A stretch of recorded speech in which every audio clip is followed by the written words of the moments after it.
I think they are. I don't know if there's another person that has my respect in the way that he has it, and not that I am like, I don't know, fucking Albert Einstein, right? But it's like this guy. Every like the first time I met him, we was at Webflow HQ, and he was he was doing the tour, and in a moment, right, it's like everybody was dispersing in the HQ, so I sat down with him and I started chatting about. I told him, he's like, no, I come from technology, I come from doing IT in the past, and the dude went, and I'm an IT grad, so I did all of my backend and infrastructure and all that. He went deeper than my understanding of IT, and I've been in the fucking space. And the guy Right. was explaining the workflow structure of how they build the components, how's the backend system built, and how that impacted the way that they release product and how they choose to educate. And it's like I had to tell him, like, dude, slow down. I'm not following. It's like I need to, Right. and then he tells me, like, he diverts the story, and then we end up talking about his major of him being a music major, and he's like, wait, you know all of this, and you studied music, like orchestra direction and that kind of thing? It's like, yes. Just brilliant stuff, man. He's just pure brilliance. It's like I don't. His mind work in a different level, in a different way. Yeah. That for me it's like admirable. Yeah. Because of all of that, you added him being an extrovert, him being a great conversation. He's clearly a great partner and a great leader, and he motivates people. Like the meeting that we had at his house was clearly, a networking, information gathering to understand how's the people looking and perceiving AI. But I don't think anybody, not even Felt that. nobody, felt that they were in a, Q&A session kind of thing. He facilitated a dinner with a bunch of strangers that maybe some of them know him a little bit more, but still is like they made him feel at home, like played music, ate, laugh, and it was like I admire that capacity to do that. Yeah. Yeah. I mean, you're just so good at what you're doing. You're so confident with it that you can just have a regular dinner party. But in the back of your mind, you know that there's this, Yep. what's the word? Alternative motive, right? For this Yeah. thing. It's wild. And And I I mean, love it. I'm sure he probably said part of it in the invitation, like, "Hey, I am gathering information," or did he Nope. not? Oh, No, he wow, just says that's like, even more let genius. he was just like, let's come. We're like, I want to chat a bit about AI, see how everyone is doing, how are you using it. But it's like, there, even when he directed the conversation, he was light in Yeah, that, in a way that you transition from one state to the next without really realizing that you are transitioning. yeah. And That's that was like, wait, what? that's incredible. I fucking love that so much. I love hearing that story too. And Um, that, imagine that was like, it started, I think it was like 7, and we ended up at 2 in the morning. Jeez. So it was like all through all of that time, we didn't even realize. Yeah, you're just doing it. You're just hanging out, doing dinner stuff. Incredible. I've been toying around with a couple of different ways of doing this podcast, and it's nowhere like McGuire, and it's nowhere like anybody else, I think, because typically in the business world, typically in the creative world, everybody wants to put this tight box around the conversation, and it's a little bit too limiting for me, the way that I like to communicate, the way I like to understand people. So basically, we just kind of talk, and wherever it goes, it's is where it goes. Um, I do want to talk maybe more about the business side of things today. I want to understand a little bit about you more, where you came from, how you got into things. Um, I want to talk about inflection points if you've got a couple. Those things to me look like whether you're starting a new business, you're figuring out a new direction, whether you're in the middle of a merger or an acquisition, if any other key player has come in, membership or leadership has changed, and it just kind of makes waves in the organization and how you handle those things. Um, but I also don't want it to just be about that because that stuff about McGuire and your experience there was absolute gold. I wish I had recorded more of that. So maybe we dip back into it. Easier. You know, it's like it's the general problems that we all have just by being in the creative industry. Yeah. Um, but I, as I was telling you, is like I come from tech, so I'm the opposite. I'm a CS grad. I don't like I couldn't draw to save my life. You know, it's like I'm not. Um, I stopped saying I'm not creative recently because clearly there's creativity in everything that we need to do, but I, it's not that I can open Photoshop and make some magic. Um, it's like it was very interesting, like with Adobe Max this week, seeing all of the super cool AI things because it's like, oh, now it's getting Maybe I closer. can't do it. Yeah, exactly. It's like it, and stuff that used to take, you know, maybe like a senior designer or someone with a lot of experience in Adobe, it used to take them like a week. Now we can have an AI that can support it. So it's interesting. I've been thinking about it as the democratization of knowledge. Where did you come from before this space? Were you always into, I don't know, just the tech and the creative side of things? Like what brought you to be a creative agency owner? Interesting. So I have to that's gonna take us back a while. Cool. I love Back going back. as a kid. Hell yeah. My I think my earliest memory of creativity, let's call it, um, was twofolded.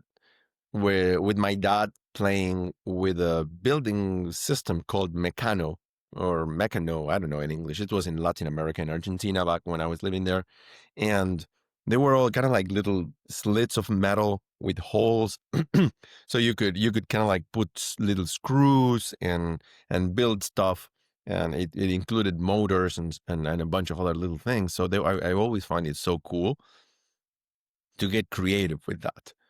And as I learned a lot more about life, because that was like, I don't know, 5 years old or 6 years old, I realized that not everybody can start building, you know, inventive, innovative things in the physical world. And when I was, I think it's also 6 or 7, I got my first console, video game console, the family game with Super Mario and a bunch of other of those kind of Hell games. yeah. Um, and I loved it. I discovered, you know, game building, game mechanics, and I spent enough time to give me headaches playing video games when I was a kid. So those kind of two things always ran in parallel in my life, where I always wanted to create something tangible, physical that has an impact in people, and at the same time, I love video games and world building and the game mechanics of allowing a person to discover how to jump, how to surpass an obstacle, and how to put enough obstacle that it's entertaining, but not enough that is frustrating. Um, and in my case, when I was a kid, it was awesome to play with my dad. Sure. So we played together, and every time I had a difficult boss, he was like, "Yeah, take over." And my dad teaching me patience and a couple other key things for gaming. Yeah. Um, but that when I finished elementary school, in Argentina, you get the option to choose between continuing traditional high school, or you have what are called technical high schools, where you can already be kind of like preparing your knowledge for a college that requires higher levels of math and higher levels of physics. So, in between all of the options, I thought it's like, oh, I love something technical, so I can begin to understand more computers, more design systems, and things like that. So I ended up enrolling in a technical high school for electronics. So I, in, during all of that period of time, um, I learned more about, chips, microchips, components, to build circuitry, to create my own amplifiers for my guitar, for example, and oscillators and testers and all those kind of awesome things. And again, I saw another wall that I didn't quite like at that point in time, which was is like, oh, so the people that study these kind of things, unless you're top of the game, living in another country where things are more accessible, you don't end up being the one that creates a new something. You just grab Sure. another circuit, you put it together, you grab another piece, and maybe you create something that is remixed. But all the knowledge about circuitry that I learned in high school at that time was not something that I was going to be using as a professional. So that kept on leaning me towards technology. So in Argentina, the last year of technical schools, you do internships, literally the same internships that you would do in college. Mm. So I was 17, turning 18, and I went to work for a company that was installing security cameras and cabling everything to be, I can't remember right now the namings, but it's similar to when you do a server room. Yeah, yeah. So it's for cabling. So a lot of security and all of that. And one of the customers ended up being a software company that was just landing in Argentina. And I was chatting with the HR girl that was the one that hired the company to go install some stuff. And she was like, "Oh, we're opening our new HQ in this place called Martinez." And it's like, "Oh, I live there." It's like, "Oh, really? We're looking for interns there too." It's like, sign me up. It's like 5 blocks away from my house. Perfect. Yeah. And that's where it all started with me and coding and technology. So that's where I was between choosing where to go to college and what major I wanted to do. And that was like, done. I'm going to do computer sciences. Yeah. And from there, it was like, I would call it the traditional journey. I went from junior. I learned from people that knew a little bit more. They were doing something very weird, similar to like what today we call no code. At that time, it was just like, I don't know, something code different. Right. I was hoping Java and those kind of things, and that was not the case. But it was fantastic as an early approach to the data structures. I was not in college yet, so I had zero knowledge. And by the time I finished my training camp with these guys, I was already learning things that it took me 3 years of college to see the same stuff. Sure. So it was super fun, and that's where my creativity ended up flourishing because I could create things that were being used in the real world, and at the same time, they were technology related. I all of my knowledge about circuitry, uh, and they call it digital technologies at the time, where the gates is like and or XOR and those kind of things all flourished back into programming languages. So um, I really enjoyed all of that phase of my career. So I stayed programming for about 8 years in multiple companies in Argentina, uh, going from junior to senior architect. Uh, Architecting was fantastic. I think one of the technical things that I enjoyed the most. I think any type of architecting, it if you already have the baseline fundamental skills, the architecting becomes the challenge and the fun part of things, right? Taking all these little pieces out here in the world and just kind of like getting them in the right order to do the right things. And then once you have that knowledge, the creativity can just kind of boom, right? You go right back to that early childhood state where you're like, I have all the tools now. I can just go play and be fun. And I think one of the biggest elements or situations that have an impact is when I had a passionate mentor, someone that is not just good, but truly loves what they are doing. And I got lucky in three different stages in my life.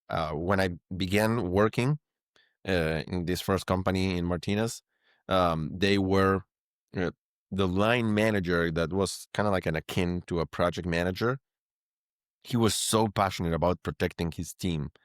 He's like, I always remember we were working, like it was a banking project. We were retooling entire banking systems in Spain. So we were a young team. All of us were kids. And I remember the guys from the client were just like being weird and sometimes a little bit disrespectful. And in the middle of the call, this was an open floor plan. This project manager comes and is like, "Who is talking on the other side?" He's like, grabs the phone from us and is like, "Who is talking here?" We're like, I need a name right now." Yeah. And he's like, "So and so." Is like, who is he talking? He's like, "This is um Gaston Blanco." And he's like, I'm the line manager of Argentina. It's like, and you do not talk to my team that way. So you get ready for some shitstorm, baby. Boom, hang up. And he picked up the phone, called the CEO of the other side, and is like, "Dude, this person is fucking up my team, fucking up my process." Like, I no. And we were all 19, 20-year olds seeing Whoa. a good manager protect us, protect the work that we're doing, the effort that we were putting, that we were doing like 18-hour shifts because we needed to hit milestone. Sure. So seeing someone protect us that way really, really left a mark with me, and later on became one of my philosophies as manager. Then in architect, when I was in my beginning stages in there, I was working for the government in Argentina, for the Ministry of Defense, and the lead architect of the Ministry of Defense had such a passion to explain how all of the multiple systems in Argentina connected through technology and and the super high level architectural concepts that they were using to connect it, that I was like, oh my god, this is where I can leverage my influence and creativity. Yeah. Hell yeah. And I'm happy that I have right now my third person leading the charge, which is Jose Caballero, that he's like the one that is showing me how can I lead a company with passion, with integrity, and being a different kind of boss where I can also be myself, allow my creativity to show, but at the same time recognize that my team is the best. It's like Yeah. that's why they're there. So so with all of that experience, you get to a point in your life where you're like, "Hey, I want to run my own business." And and then you're thinking to yourself, "What business do I start and why do you choose what you choose?" And maybe this is a good time to introduce yourself, introduce your company and talk about that a little bit. Absolutely. And I think I should say my name and everything, right? So Sure. my name is Marcelo Alejandro Russo. I'm originally from Argentina, and I'm the CEO and co-founder of Friends Agency, a creative technology agency that focuses on startups and SMBs, and we help them navigate when their brand is not matching their reality. We put technology at the center and leverage an entire operational structure to help them go from where they are right now to where they want to be without losing their soul in between, which Love that. typically happens Yeah. when you try to scale really fast. So you really, as opposed to most creative agencies where they lead with creative and they lead with brand or brand strategy, you're leading with technology, but I'm assuming you bring a lot of that brand and brand strategy into the mix. Is that correct? 100%. Our way of providing value is we are excellent operators. That with all of my background in technology and my management experience, I ended up becoming always a de facto COO. This is my first time being a CEO where I need to be in front of people. But I'm always comfortable creating processes and enforcing those processes and finding optimizations where we are right now one of like the top 10 agencies in the US that can do what we do profitable and without breaking the piggy bank. But at the same time, I I love finding this creative types of people that have these great ideas that are not constrained on by how am I going to get this done. It's like they Sure. have the blind trust that this thing is going to happen. And when I find one of those guys, that's where we shine, when I can shine, because it's like you just give me a crazy vision that I really enjoy making it. It's like, here, let's put the pieces all on the table, and let's create that picture. How much of the agency is the technology side versus the, let's say, the creative side? I know there's always a creative implementation of the technology, right? But how much of it is more technology and operations versus, let's say, creative and brand? Tech operations, I think it's about 80% of my company right now, and 20% is, maybe less even, but 20% is the branding and strategy. Because normally me and my co-founder are the ones that we are leading the more strategic portion of the engagements with our customers, and then I'm a very good at partnership creation, so I build different partnerships like the one that I have with Jose, and then through someone else, I is where I bring the talent to execute a great branding and a great design that then Sure. matches the technology that we can put in. I love that. That's so awesome. Through most of my career, I've been, I wouldn't say in the technology side, because I know enough to be dangerous, right? Mhm. I can clean things up and do much better than most other people, but I'm not proficient in it. And that goes for the same in the creative agency, right? Where I wasn't the lead designer on things. I wasn't the lead creative. I kind of played sales guy, account guy, creative director guy, because I didn't have the execution skills that these better people have. But I always wanted to lead with the business side of things, right? How can I fix the problems that you're facing from a business perspective? I'm going to apply creative solutions to that, no questions about it. It just so happened in my space, because we were called a creative agency, that everybody wanted the creative part first. So we had to sell that, and we would use strategy to be able to do the creative, and then we would bring in the business side to solve those problems.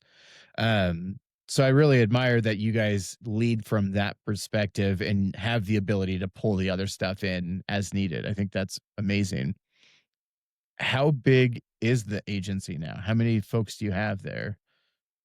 So we used to be 17 until last year, beginning end of last year. We took one break even year, and we're running towards another break even year. So this year we decided to downsize. We're four people right now. It's my two co myself, my co-founder, our technical lead, basically is the one that is also acting as project manager for all of the projects.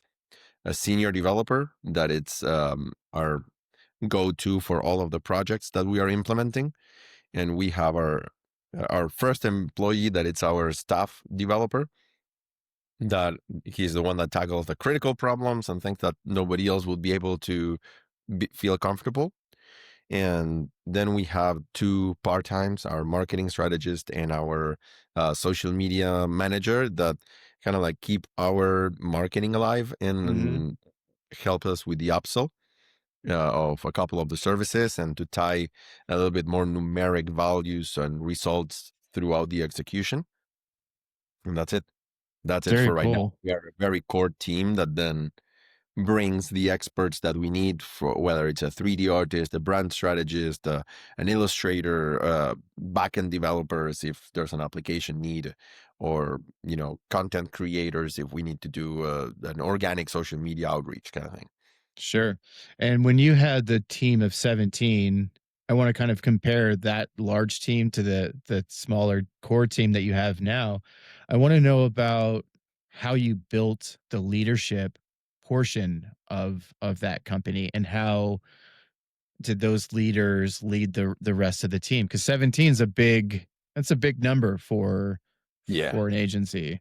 Um, So my company always started with one philosophy in mind that comes from Tony Hsieh's Holacracy. That it's everybody needs to be able to cover the guy next to him and to each side. Basically, I think that a better analogy for people that have watched 300, it was the Spartan stance Yeah, when they were yeah. pulling. One holds the shield and protects himself, and the one next to you, because um, we are all freelancers in the sense that I don't personally believe in time schedules, and it's like it's like it's 9:01, where are you? You need to be on. It's like we have life, we have family. We started the company during the pandemic, so we were all remote by default.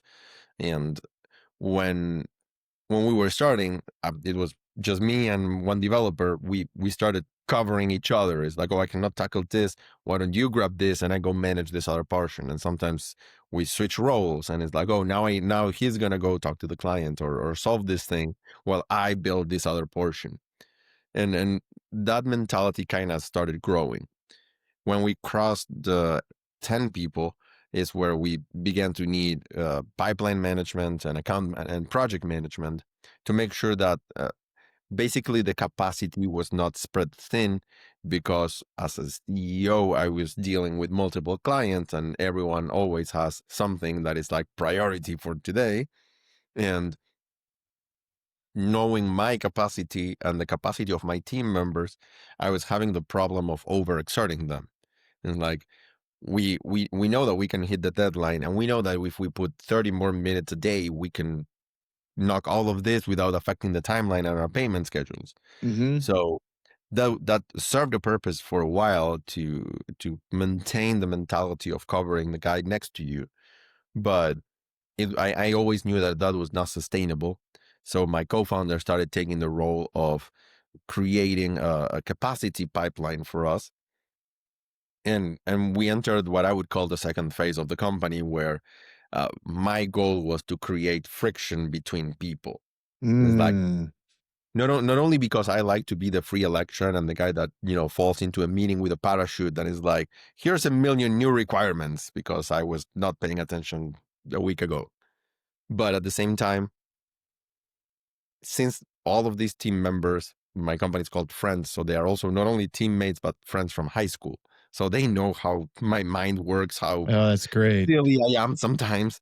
Yeah. Um, Due to the closeness of our relationship, they can tell me to fuck off. And it's like, Sure. dude, dude, I understand. We are all on the same boat. Shut the fuck up. Let me cook.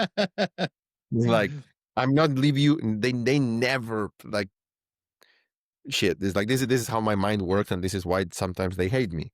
It's Sure. like, we had more cases with my teammates, with the people that I work with, that we had to shut off their access to the tools so they take a break, Oh, than wow. occasions where I had to tell them you need to do after hours. That's crazy. So that's literally how the mantra of covering the guy next to you. It's like, dude, stop working. It's done. Take a That break. It's there okay.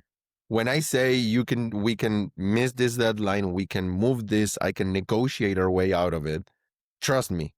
Go be with your family. Go be with your kid. Go. I don't give a rat's ass. Go sit out and look at the sky for an hour. Right. Go sit on the Done. beach somewhere. I don't care.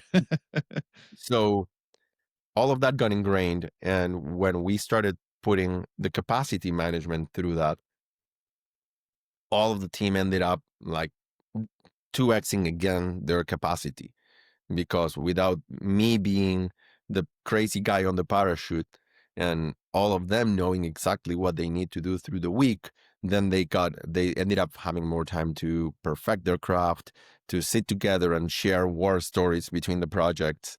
And it started for me, that second phase, a moment where I don't know my place in the company, which was disorienting for a moment. um, but at the same time, it was amazing to see how everything was keep on growing without my intervention. Yeah. So when reaching the 17 ended up being more about finding all of these additional projects that is like, oh, I can chain 3 4 5 projects at the same time, one next to the other, and have enough capacity to wiggle like all of the spikes that produce the moments where 2 3 projects kick off or end at the same time without extra hours, because they were already, everyone was so organized, my tech lead was so on point, the planning was so on point, that the spike ended up being an extra hour, and half an hour from one guy and half an hour from another guy ended up producing everything that we needed for a week. So Jeez. it was so easy to increase our capacity. Um, that was a mistake today, I know, but it was so easy to increase the capacity that that ended up becoming just, how can I keep this pipeline super filled so Right. I can keep having enough small projects to retain everyone at the same time. Yeah, that's a hard thing to balance in the height of my agency. I think we were a team of 7. Um, and I was telling this story, I think in the core circle recently, how we had landed this like mid six-figure client, and I think everyone had asked me in that, or this was the drop in. They said, "How you landed a six-figure client, now how do you feel?" And the first thing that I can remember that I can think of was like, well, I'm going to go have a drink. Yay. Congratulations, we won. Um, but now how do I find the next one? Because I got to keep these coming in, because now this big one is going to take up X% of the time. I still have these small projects, so I have to keep the small projects coming in. I'm looking for a bigger project. How do you do that? And that capacity idea, it's a hard one to solve in, Yeah. I would say, pretty much any business, but certainly in the creative space, because you have to build up the resources to be able to retain these folks, the good ones, um, project over project. And if they're freelancing, they can say no. And now what do you do?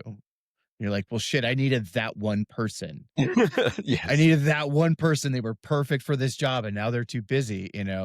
And so we toyed around with hiring people as employees, bringing them on like, hey, we'll front the bill for a while, and it's our job to bring the next client in, basically keeping more people coming in the top than leaving the bottom, right? And that became a grind. And that's ultimately the reason why we shut down. I shared this in the the live event as well, but that big client ended up going away after a couple of months in the big engagement. And sure, we had made some hiring decisions based on that, um, but when they went away, we could have kept going. We had the funds to keep going, but it was that inflection point. It was that defining moment where we looked at each other and said, is this the game that we want to play anymore?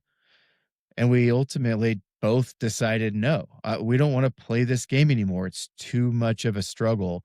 And as the owners of the agency, we're not making a ton of money. Sure, we have our little salary, but guess who's making all the money? Our team. And I'm not saying that they're millionaires to this day or something because of, our great creative agency.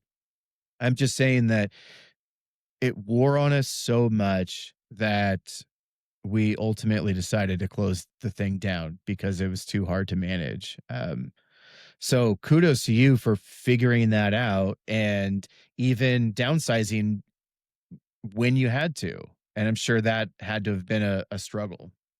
That was a horrible moment, but um, it happened twice. One when we were very small, when we had one developer like this our current staff engineer, but we got in, I think it was like 7 projects in like 1 month and a half, and I was like, shit is happening finally. Like this is what I've been waiting for. I had like 3 people lined up. I brought them in, and then it's like, I need 2 more months of this, and then I have the next growth spurt, and I get this other thing. And I really remember, because I was part of the Future Pro group at the time, as a member. I was still yet not working with Chris Joe, and I jumped into the hot seat, and because I was stressed out of my mind, I couldn't find enough clients, and I had like 3 resources on me that they needed, the additional projects so they can eat. And I remember Chris asking me, "Is like, well, are they employees or are they freelancers?" Freelancers. Okay, then tell me the problem. I have they have 3 people, and then I need to find the projects, and where's the What's the problem? problem? And like, and he was like dead serious all the time, but it's like, no, well, but because I need to find projects, I don't know where to find them. And it's like, are they employees? No, they're freelancers. So what's the problem? And Right. it's like until I process, it's like, oh, right. It's like they're freelancers. I can terminate the contracts and rehire them when I have projects. And I did that in 2 months, right? It's like I let them go. I with that all of my stress and anxiety disappeared. I managed to find a couple more clients, and I rehired 2 of them a few months later. Yeah. And with this time with the 17, it was similar when we downsized through all of that, because exactly the same story that you were just sharing. We had a big client that was a 6-figure project that lasted about 2 years. So we were always counting with that. And through a downturn of my client, then the entire project cycled. Like it Hmm. was not even a piece. It was not even a like, let's ramp it down. It was like gone. Gone. See ya. And I was like, okay, I'm scrambling. I'm gonna gathering projects, but there was not enough cash flow for me to keep everyone at the same time. And I remember it's like, well, I did it once. I'm gonna have to do it again. Yeah. And the the thing that changed the way that I see the company is that I was, and it's gonna sound super silly, but it's like I was expecting the people that work for me to cover the requirements of a project.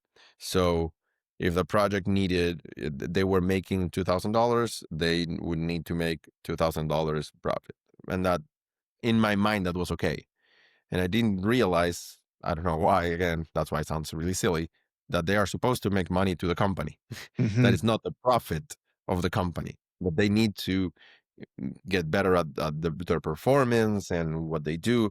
Not that they were lacking, but we were just not pushing them into those spaces. So if we looked away, or we were doing something else, or going into a conference or something, everything would go status quo in a good way. No unhappy clients, but no additional happy clients. No going like above and beyond in the places that bring the value to the company.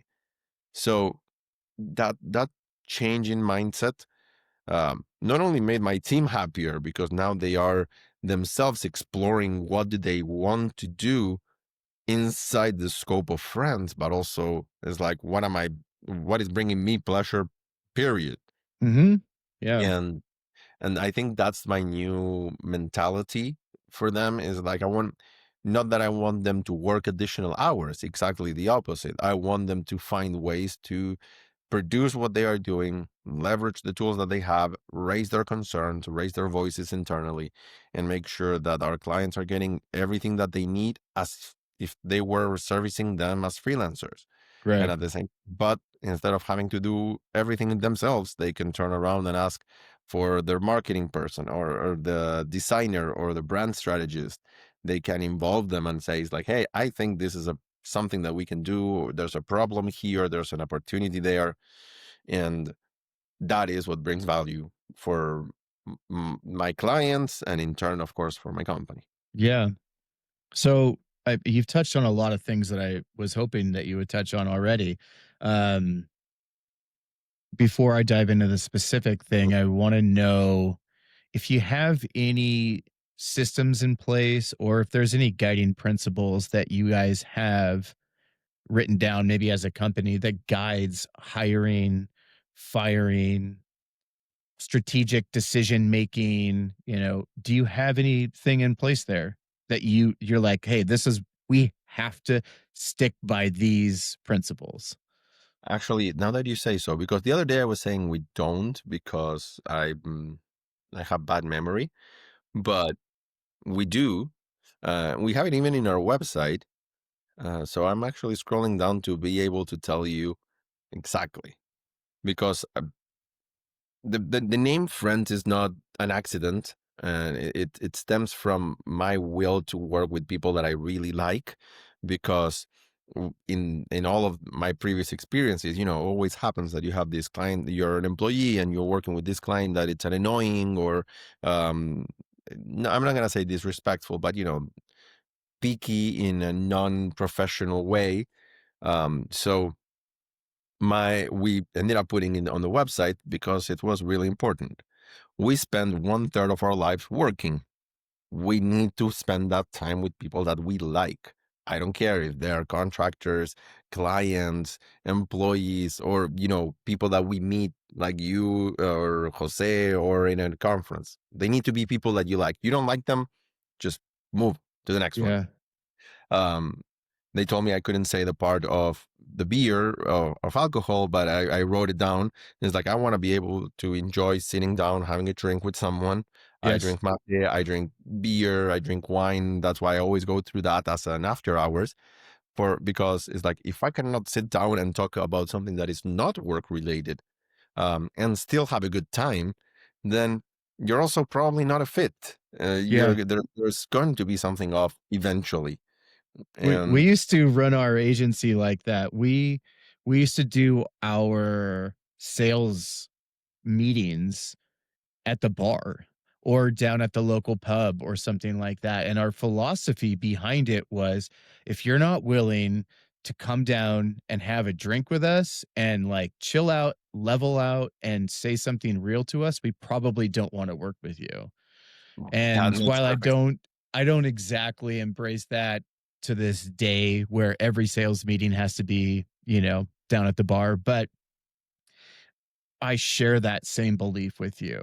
If we can't just level as humans and not make this thing super businessy and a high pressure sales environment, like let's just have a beer. Let's just chat. We'll see if this thing even makes sense for us to work together or not. And more often than not, whenever we would do those, they almost always worked. They're like, Yeah, "Oh, we like you guys." And we're like, "We like you too. Let's do this." and then I think that that connects to the New York story very very recently, and but the third one, we have three directives, right? Is like be able to have a drink, to have to not be a person that you're okay spending the entirety of a day, for example. And the example that I do when we do an onboarding is like when I'm negotiating or talking to a potential employee or contractor, I tell them it's like, look, um, we'll deal with the price in a way that I don't care how much your hourly rate is. I'm not going to calculate that because I'm not going to charge you by the hour, but I want you to have a rate that makes you happy enough that if I have to call you at 3 in the morning, you're not going to tell me to fuck off. Right. I'm not Right. going to call you every day. I'm not going to do that, of course. But it's like in the eventuality that there's a problem, you're going to pick up the phone and say, hey, yo, sure. Let me see how I can help rather than why the fuck are you waking me up? So that was number one. The number two is having a drink. And number three is like, we got to try to be friends. And then over the years now I've shifted that a little bit because maybe my definition of friendship is rather strong and not necessarily business oriented, uh, because I see it as there has to be an understanding between two people that there are going to be fuck ups in a relationship, and even if this is a business relationship, we need to see past that. People do not, I choose to see the good, right? People do not pay you because they're asshole. They're not Right. paying you maybe because their own pay cycle got broken down, because their customer has not paid, or they had an emergency and they needed the money on that week and they get it later. I want to, when I define the friendly relationship with a client, I want it to be that level of transparency, because if you're having a problem and I can help you solve that problem, and especially if that problem is just money, and you know that you're solving it, right? It's like it's a cash flow, not a deep issue, then we can work it out. It's like Right. you don't need to lose your own client because you don't pay me, and then I pull my team away, and then you have a half baked product. but at the same time, I will trust you that you got this shit, that you're trusting that my team will deliver, and you are going to make sure that you get what you need so you can pay me and make everything good. Um, that part of the relationship is a little bit harder sometimes to establish. Um, I had a few clients already that are good like that. You met my friends from Radcat. I have a client in Orlando that it's really like a personal friend now at this time. That is the same thing. It's like I don't mind. It's not even spec work because it's real work, but it's like, don't worry, dude. Something is gonna happen in a month, in 2 months, and you're gonna give it back. Something is Right. gonna give. So like I want to have those kind of relationships where people realize that the value of what we provide, it's even beyond the value of the company. It's the human value of being there when you need it. Because business problems tend to be personal problems. It's either I don't know, management with your account manager, with the client on the other side. And it's like if everybody's stressed up because I cannot tell this guy this thing because then I'm going to do this other thing and then it's like, no, no, no, no, not with us. Yeah, it becomes a game of chess, right? And everyone's moving their pieces strategically, and it's like, no, no, no, let's knock all these pieces down and just start over. I I've been in this transition in my life and in my business, and I found this book called The Advantage by Patrick Lencioni. Are you familiar with it? The name of the book rings a bell, but not the author. So tell me more. Well, it's the book is Why Organizational Health Trumps Everything in Business. And it lives on four main disciplines, and it's building a cohesive leadership team, it's creating clarity, it's communicating clarity, then it's reinforcing that clarity. Hold on. And You made a post about it a few days ago. I did. I That's why I did. know. So scratch what I said. I have no idea what you're talking about. Now I'm learning. Well, I just think that this book wasn't written for creatives, but I have and at some level co-opted this in my mind of this organizational health is brand, right? And it just so happens to be that brand is the place that I live in my brain, but building uh, discipline number 1, building a cohesive leadership team. You've already talked a lot about this. Um and it sounds like you have cohesive leadership. And you've already talked about trust, you've talked about conflict, you've talked about commitment and accountability, and results is sort of a byproduct of all of those things. But that's like the pyramid, the core principles of building a leadership team. And I'm so curious if you stumbled upon that or if you somehow manufactured that. Like, how did you pull all of that together? I think when I if I look at it from the point of view of the framework that you were just describing, it's 1,000% stumble upon it because it's since it stems from the friendship that we have amongst the core people that formed my company. Um, when and the concept that I was talking at the beginning about Tony Hsieh's holacracy, I believe in transparency as much as possible. And the more transparent we are, the more we are. Like we can bring our full self into the company. And when you were talking about brand, since I'm not from the creative side of business, branding for me was always like one of those woo-woo words, like lala. It's like Yeah. one of those terms that people describe to charge you for the workshops that they are doing.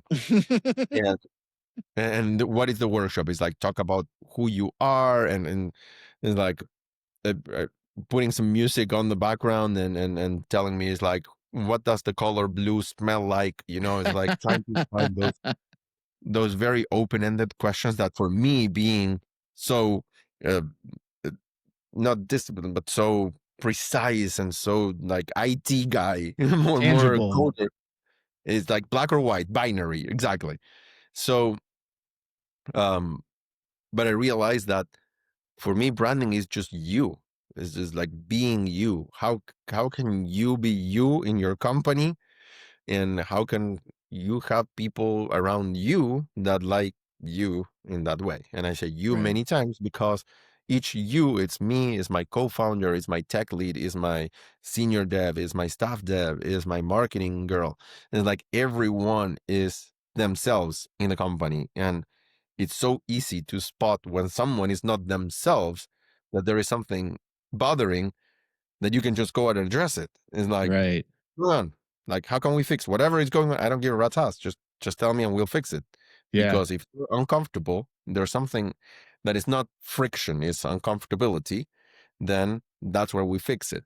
Yeah. You gotta have conflict, but and friction, so you can, expand the way that you do things. But without that, if that becomes, I cannot sleep, I'm stressed, I don't want to talk to this guy or this client, then all of that is detrimental. That doesn't work. Do And for you me, it's think friends. do you think that like what came first? Was it the friendship and like the trust aspect of it, or did that trust develop from conflict and the way that maybe you handled it? It was a point in between those two, because honestly, if I think about it, as a CEO today, I would say that we chose to hire our friends because we were bad at hiring. Like, not because they were bad hires, but we are not HR experts. We probably are not the best at, reading qualifications or writing job descriptions. But on the other hand, we know that our friends are going to do their best all the time, um, because it's the mutual trust of, I don't want to let you down, and I don't want to let them down as their leader in the company, to use a word. But on the other hand, I know that they don't want to let me down by saying like, this guy is providing for me, and I want to do a good job for him. So Yeah. that trust was inherent in the friendship relationship. But then, through working together and living those two values, is where the trust gets built.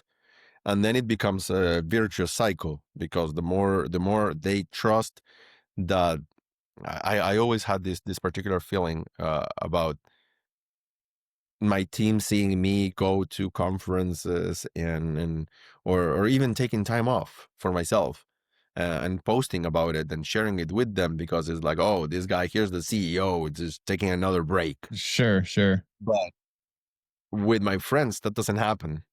They know that I'm working. They know that, it's Right. not, it is pleasure, but it's pleasurable, but it's not pleasure to go to a conference. And Sure. it's like, enjoy it, but it's a work. It's like, Yeah. I have objectives, I have results. I have to push through things when I want to go to sleep, and I know that I need to keep on engaging with a certain group of people to make a better, deeper connection. It doesn't matter that I'm having fun doing it, but I still need to do it. They Yeah. get to choose to do something else. Sure. And so that trust enters that virtuous cycle of, they trust me when they see doing that I'm not slacking off. And I know that when I jump on a call through all of those things, and I'm not worried about, oh my gosh, I didn't check their deliverable, I didn't review if they were remembering X and Y. Is like, I know they got it. Yeah. And 9 out of 10, I'm always way beyond happy with what I see. It's That's like, so wait. awesome. I think that what you've built is amazing. It's just sounds like a really great place to work. I didn't have that experience at my agency. Um and I blame that on me. And for all the same reasons that you were saying, I don't know, I wasn't an HR person. I didn't know how to hire. At the time, I would use the Myers-Briggs assessment to help narrow down who should be in that role, and then I would take it to the next step and say, "Okay, do I like this person? Could I see myself hanging out with this person? Um, is this person going to get along with me? Because I'm known to be pretty hard and I don't mean I yell. I have this I have this High thing standards. that's what's that? High standards. I have high standards and I have this thing inside of me that I don't care about the design. I don't care what software we use. I don't give a shit about so many things. It just has to be right. And it has to be right by the client and it has to be right by the client's clients or customers, right? That's what I care about. And if that part is off, I will stomp my feet and throw a tantrum and make a big fucking scene out of whatever we're doing. And I just care about it being right. And I've let go of the design side of things, right? Maybe I don't like the colors. Maybe I don't like the logo. Maybe I don't like the type, whatever. Who cares? Does it work for the customers? That's what I care about the most. Um, and I don't know, maybe my team members would have said I was an asshole. Maybe they would have said, no, Kevin's lovely. I don't know. I should probably talk with them, but I admire what you have done. I think that's really cool. And if you stumbled upon it, kudos to you, man, because almost every single client that I have ever had over the 10 years at the agency, 7 years at the agency, 10 years or 3 years of freelancing and 5 years before that in business, everybody that I worked with had highly dysfunctional teams and leadership.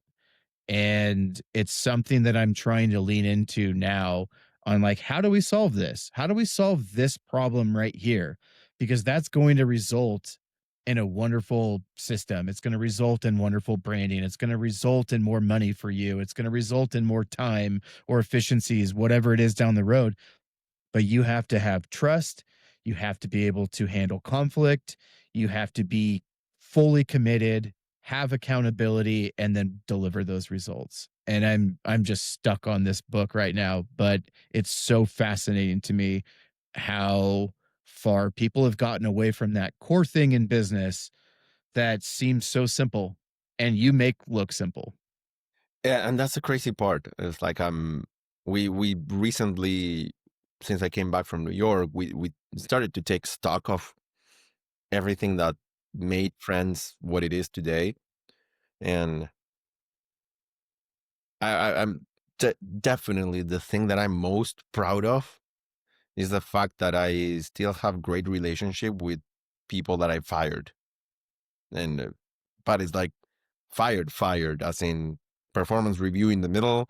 You're not hitting you're not, and I'm apologize because probably some of them are gonna hear it, and I don't want to disclose too much of their own story without their Sure. permission. But it's like I'm like you, Kev. Like what you were describing, I can be an asshole. Yeah. It's like this is not good, dude. It's like what the fuck. It's like make it good. If I need to make it good for you, then you don't have a purpose. Right. But I trust you. I honestly do. Go and do it good. Yeah. And they didn't meet that expectation at that time, and they're still good friends of mine. I'm gonna spend time at their house with their family years after I fired them. Yeah. So I don't know what it is. Hopefully I will someday like be able to put that part into something that I can put words on, but it makes me very happy because I also follow what they are doing today and how they are doing today. And I'm very happy that they are not only keep on prospering, and what they've learned with us have been things that either they told me it's like, oh dude, I missed this part of the way that things were going. Is like, sure, I got all of these things that are better, but this really ended up being so core that now I miss that piece. Luckily there's so many other good things in where they are today Sure. that is not that they need to change it, but it's something enough for them to remember. And that really makes me proud because I I don't I hope I behaved as a good employee when I was an employee for someone else, Yeah. but but they never reciprocated in the way that I am doing with them of keeping the relationship alive. The fact that we are not a good fit together in the company in the moment that we were engaged together doesn't mean that you are not a good fit maybe later. that you are not a good professional today, and that very same day that we fired you, I would still recommend you to someone else. Yeah. So, and all of those things already happened too. So I think that um, that's definitely a part of the ethos inside Friends, that I'm I get happy when they push themselves and they fail, because if they fail, they feel safe failing inside Friends. And I know that I can protect like a progressive failure, like failing forward with a customer, Hmm. while it's very hard to do the opposite when they are like failing because they don't want to do their job, or they are having some other kind of problem there. And now I forgot what we were talking about, because I wanted to highlight that part. It's okay. It's great. I used to tell my team members all the time, like, I want you're here because you're great at what you do. And I want you to be great on this project. You're not doing this to impress me or to impress the client. It needs to be right. It needs to follow strategy. It needs to tie everything together.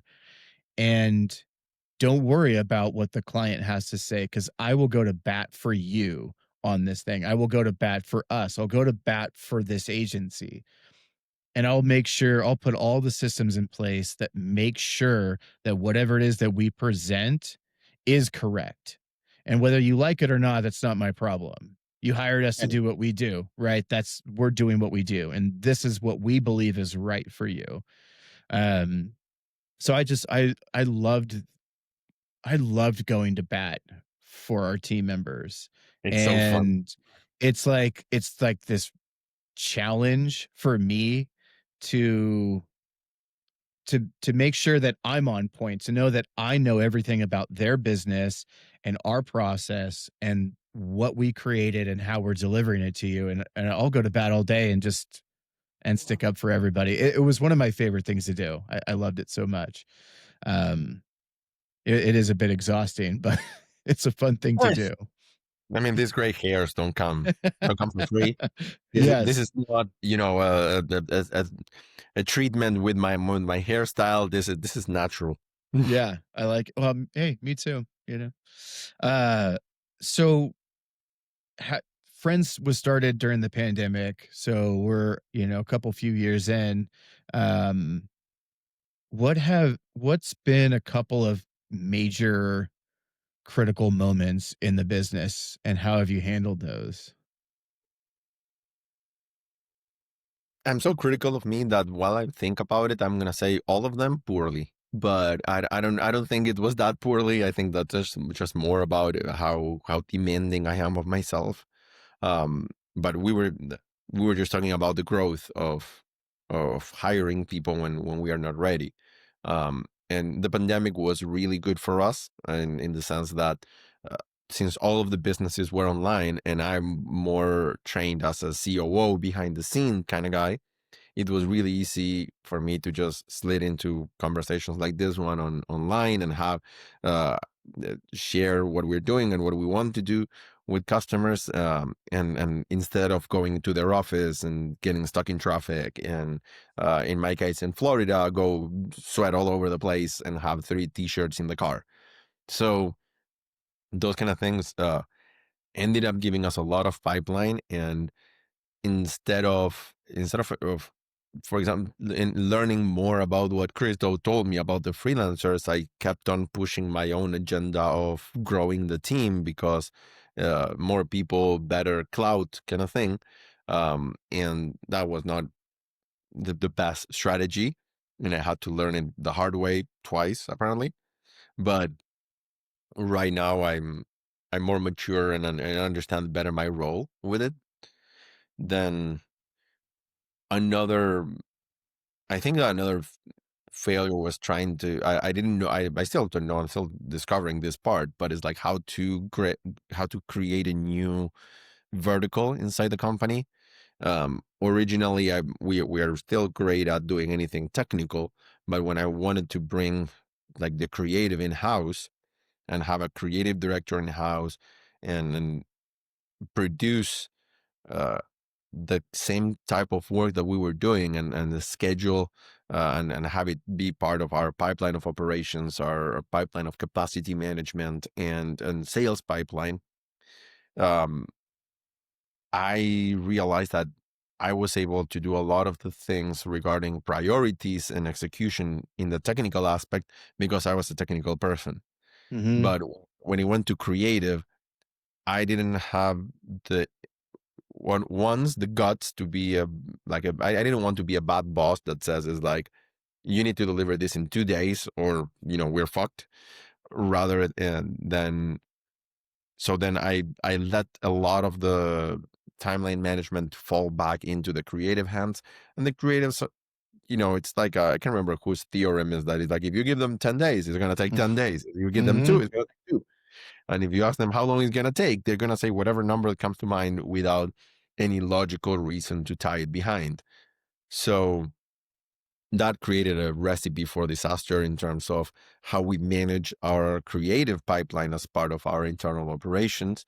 So that was always friction between how much we could execute, how much value are you providing through the execution, and how much you're supporting the additional portions of the company, like creating pitch decks or sales decks or updating the internal brand. So all of those elements ended up becoming a failure for us.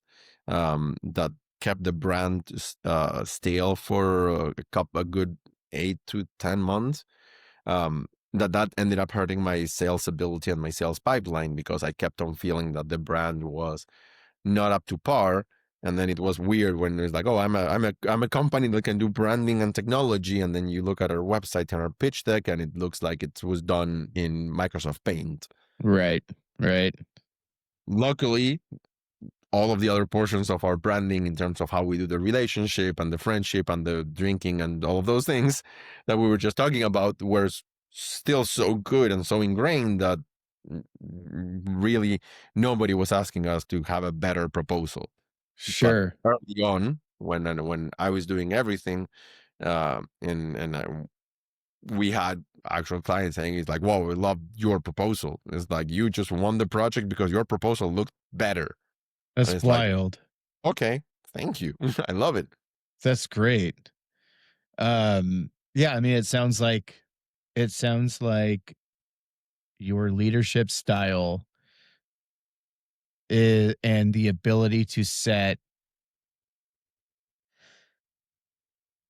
to kind of put your values and your ethos, stamp them down, put them in concrete and say like this is how we're going to roll. And that has led you to where you're at now.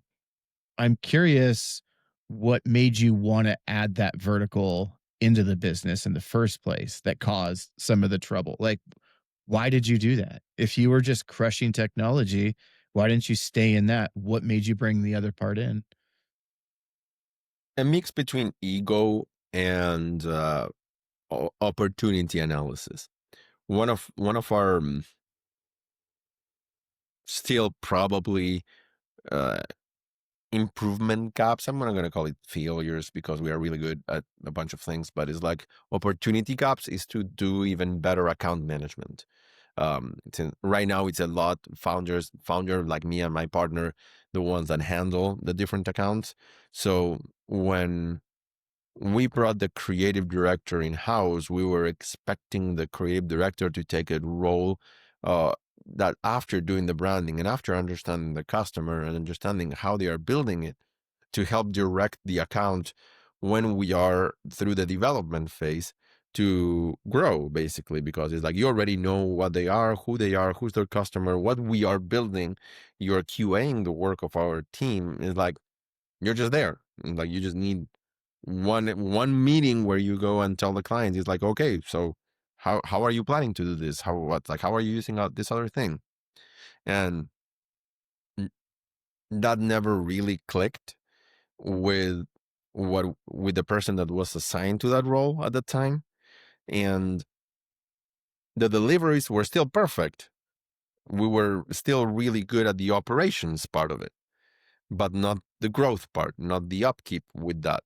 And we consistently had that issue with that portion of the leadership, because we had great project management, but when we tried to move or push the project manager into account manager, we still found the same gaps.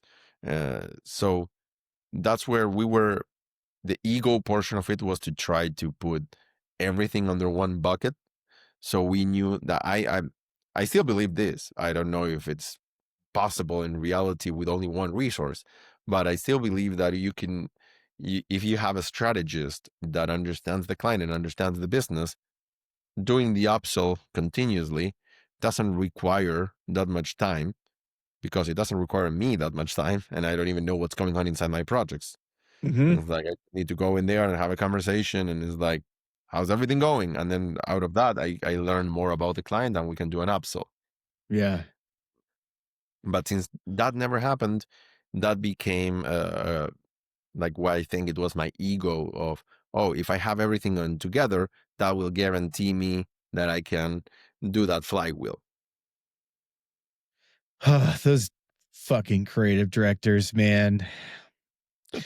I say that because we had to assign ourselves roles and responsibilities, right? And so my partner took creative director, and I kind of took business development, sales. Let me turn this off. Um, Business development, sales, account executive, account manager, whatever you want to call it. I kind of took on all of those roles. And at one point, I said to my partner, you just go handle the creatives, because oftentimes I can't. And you make sure the project gets done. And I'm going to look, 2 miles down the road, 10 miles down the road. Okay, what are we doing? How is this going to be applied? How can we help them there? What is the next thing? Like, and it's super easy in a lot of surface level or foundational applications, right? We do your brand and your messaging. Well, the first thing you're going to need is probably a website. Like, we probably need to Yeah. apply it to that. Okay, so then we can upsell and get the website. And then it's like, well, now that you have a website, you have to bring people to the website. They don't just show up. It's not magic. And even if we SEO'd it, as people like to do around here, even if you do that, you're still just bringing in random people. We need to drive that traffic. So let's do some marketing campaigns. And then we would upsell on that. Um, and it just takes the right person who understands what the creatives are doing, but understands how the business is operating and what we have to be doing. It takes a very specific individual to be able to do that. I am that person because I live at that intersection of like business and brand. Everything to me comes from business objectives. I think I'm just pretty all right in the brand side on like how you tell that fun story and how you connect with people and make them feel emotional about you. But if you don't have that, it is just like teams working in silos, and it is a hard bridge to Oh, connect people. yeah, 1,000%. And I feel like I I have pet peeves that really, really still stress me out. You seem like I don't know what to do with my hands, because it's like I, I've been, I hate feeling that we take steps back sometime. And when when I feel that my team is getting siloed, it's like, no, please, no, that's a horrible step back. It's Yeah. like, if let's raise a hand and find another way, but it's like we are one team. And we've been talking with Jose Caballero about this concept of why why business leaders like you, like me, like him, can see this cohesive silo, and sometimes employees can't, which is perfectly fine sometimes when they don't see it, because they don't have that type of stake in the company. But at the same time, if we I realized today, or like recently this year, that we don't need to bring team members in to do that. We need to find that partnership with someone else that can bring that part of the expertise, so everyone can stay on that zone of genius, Mhm. and then work out how the compensation structure works for something like that. But I realize that that's where my concept of verticals sometimes comes in, because I don't want to have a marketing vertical, but I know that I need to provide SEO content and right now agentic SEO optimization. But I'm not an expert in that. I'm not an expert in leading a conversation around that, and I'm not an expert on selling that. But I am an expert on making my client trust me, and I'm an Mhm. expert, hopefully, creating a partnership with someone that then, in turn, can be the one that service that customer. Do you And if I, feel like Go ahead, Mhm. sorry, please No, no, no, no, continue. no, go, please. Do you feel like you just said something that was interesting to me. I know that we have to do marketing for our clients. I know that we have to look at the SEO and the AGO. Um, I think that's the right acronym. Doesn't really matter. You know what I'm I think talking there are about. five, so The yes. agentic stuff. You say that you have to do that, but do you have to do I think that the key word is you. Do I have to do it? No, no, that? at all. But I Does think that friends have you, to do it? no, you, me, and Jose and Felice and a bunch of other people that we know, I think we are all good strategists enough to understand that that is a part of the business that needs to be looked at and needs to be considered as something important in this day and age.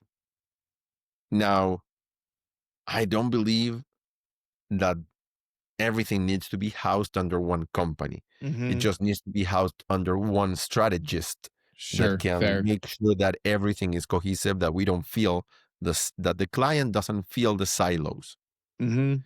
And Jose has been amazing at that, of not making me feel like they are silos, and bringing the creatives and the developers team together into one cohesive unit.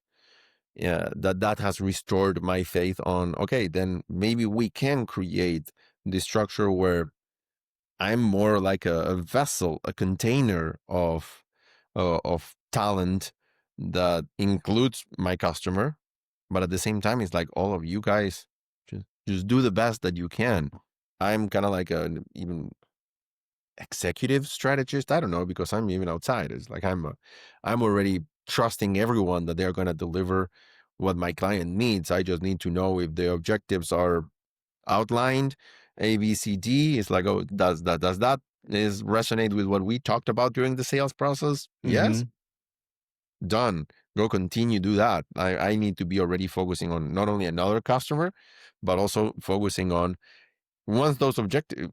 It's not even, yeah, it's not even if, or it's once. It's like what goes after those objectives. It's like those objectives are done, met, and exceeded. It's like Sure. I don't even think about the possibility of anyone in my team missing that mark. Yeah. I'm more worried about how can I keep on building the relationship and this partnership with everyone involved. Yeah. And I think that that's the future. I think that that's the right shape of business. I just don't know yet how to say it in business language to a customer. Yeah. Um, It's that's a tough thing to do. It's a tough thing to embody. It's a tough thing to achieve. You know, my outlook on every client engagement that I've ever had was, yes, how do we keep them in, because at the end of the day we're a business. So we have to keep making money. But there's always a point with a client where our services end. And what I always focused on, at least in the relationship part of it, was how do I maintain being your strategist? And when I say I mean our business, our company. How do we stay on as your agency of record, for lack of better words, where we can help make hiring decisions with other companies, other agencies. Um, but we did your foundation work. We did your visual identity. We did your messaging system. We did your first round of your website, and we did your launch campaign. We know more about your business debatably than you do at this point, at least from a outward facing marketing perspective. So how do I stay in there with those people? And I That's the $1 million question, right? I tried so many things, and I tried taking taking them out to dinners and just trying to build that personal relationship with them in order to maintain the business relationship with them. And to be fair, we had some clients that we had 2, 3-year clients. That's a long relationship in the agency world. And I was really happy and pleased about that. But there always comes that time when it's just time. And then you start to see your work slowly be dismantled in the world because the new freelancer that they hired had a new view on it or something. And it's like that breaks the rules of this advantage book, right? Because you everything is built on these principles up front. And today we've only talked about building a leadership team and how you've done it. We didn't even get into, well, so far, we haven't even gotten into how to create the clarity and then communicate that clarity and then reinforce that clarity. And so what I'm getting to is just in those four principles, when we work with people, oftentimes we just build the first part. We don't even get the opportunity to pull that through and maintain that for the amount of years that it actually takes for the people in our society to like catch on to the work that we've done, because that's the reality. Friends is only, let's say, 5 years old. Well, in order for that to be your ethos to be truly ingrained, you have to keep preaching that for 10 more years before everybody goes, no, this is what this company is all about. Like you're only a third of the way there probably. Oh And yeah. that's a wild thing to think about. I think that we got extremely lucky. Um, and I use the word luck carefully because I don't particularly believe in luck. It's a lot of preparation and right time, but it's still luck. The fact that we are so good at operating, so good at delivering, and my partner is an amazing financial strategist. I think that I have to call him something like that because he's like right now he's acting as COO, but he's really my finance guy too. Right, right. So we always walk the fine line of profitability for us without getting too greedy and service capability with our customers. So the majority of our customers, we look at the future. We work with them for 3 years and a half, almost four. When I look at, we did a contract with the Air Force for 3 years. We are right now in year two with a startup where we are their development team. So our contracts, they're never long by default, but they are long in duration on renewal capability. Sure. But it's always because we are like so good at executing that it's really hard for them to find the replacement at the price point. And That's we great. we we could be making a lot more money if we raise our rates higher, but we know that in turn would put us in the risk of, well, where's the additional value that you're delivering? And that's where the account management thing that we were just talking about comes a lot more into place. But I think that the longer we never got into a position where we can influence their hiring and firing, although it's something that I always wanted, and as we both know from our books and from our training, is like that's the kind of like the good level of partnership. But I think that And I was talking about like this before in with another friend about like how the lifestyle business concept has really screwed people and companies up because in the end we are always seeing, or people are always seeing, the relationships of something small, short. And if you choose to see the relationship in a short burst, like 2, 3, 4, 5 months, then you always get the opportunity to reevaluate the needs at those checkpoints. But I know that this is not super good business advice, but at the same time, if you have a 2-year relationship and you're not excellent at account management, then it's easy for you to deliver a lot of value at the beginning and then just like Hmm. slowly Yeah. down because you begin to squeeze profitability and things go, and then objectives misalign, and then like resentments begin to build, and the team keeps on doing it and stop asking, and then in the end, when you reach the end of the project, it's like done. Yeah. Since we have shorter cycles, like every time we are closing to the point where we need to renew the contract, is we go back and ask them, is like, what, how are you doing, what do you need, what's your budget, what's your next initiative. um and sometimes, yes, we have clients that are with us 6 months, but luckily we find ways that is like, sure, you want to go somewhere else, you want to not have a website, sure, go ahead. It's like eventually you're gonna need something, or you're just showing me that there's a different trend that I need to pay attention. Yeah. um but I feel like there's a there's a lot of expectation regarding the closeness of relationships with customers, from the business point of view, that's why I started saying more the term partnership, because instead of thinking my client is not trusting me with those decisions or those conversations, is closer to an extreme ownership case. Is like, what am I not doing so you can have a conversation with me about it?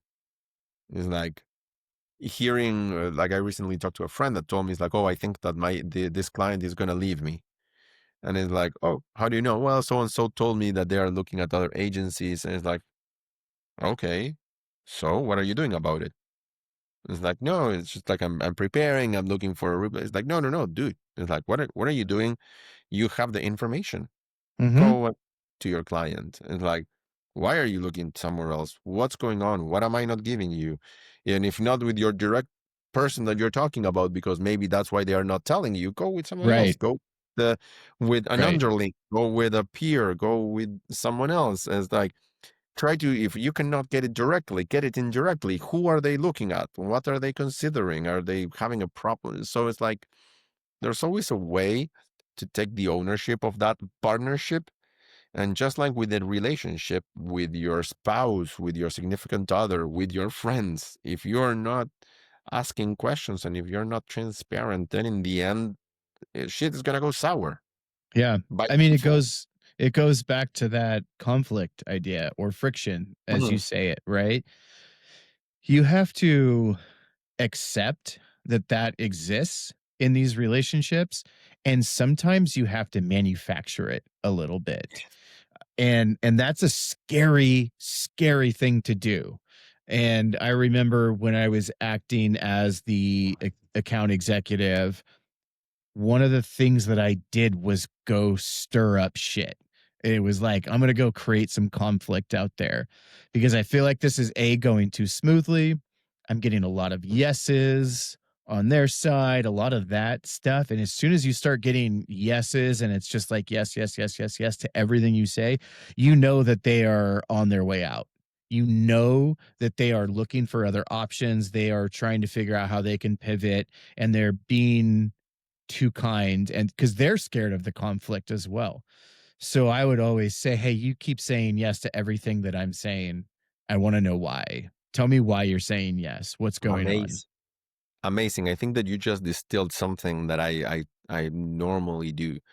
Um, because within that partnership concept and that friendship concept comes the enablement for my partners to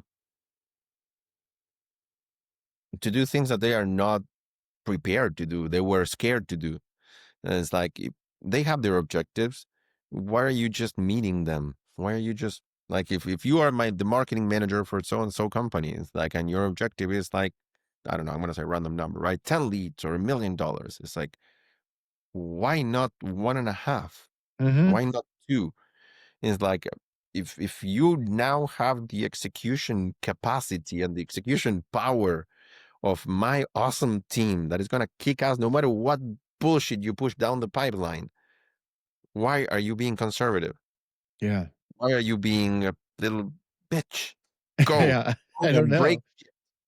know. It's like, and I realized that that's what I do in the accounts. It's like I just jump in there, and it's like, what are you not doing? It's like, show me what was your dream. And Jose put it is like if the deity of your choice comes down from the sky, what do you want to do? What do you ask it to do? What are you afraid? What were you afraid to do in the past? Yeah. And that I think is the best way to create some friction. For sure. 100%. I mean, I love it. The friction part to me, it's tricky. It's tricky business, but it is so necessary. It's necessary for internal teams and external relationships, and it just has to be there. I don't know how else to say it. Yeah. Um, what were we just talking about? We were on. I don't know. We were kind of all over the place there. Yeah. No, that's welcome to my brain. It's like Yeah, this is I will blame it on Jose. Jose told me he's like you need to start speaking more. So here it is, me speaking more. It's like I and love it. let's do more speaking. I'm the same exact way. I have been deep in the trenches for years, and I have not done any of this stuff. I haven't spoke at an event. I haven't done a presentation in front of an audience since like college. Granted, I do it with clients, but I guess that was never too scary for me for some reason. It was small and intimate and deep conversation, so it was fine. Um, I'm now in a place where I'm trying to connect more with people, and that requires speaking, and it requires condensing my thoughts down to bite-sized pieces, but still allowing room to go deeper. And it's crazy and it's really challenging. And I might uh, I'm not even going to say it like this. I went and met the Rad Cat guys, and they're fantastic. I had no idea that they were here.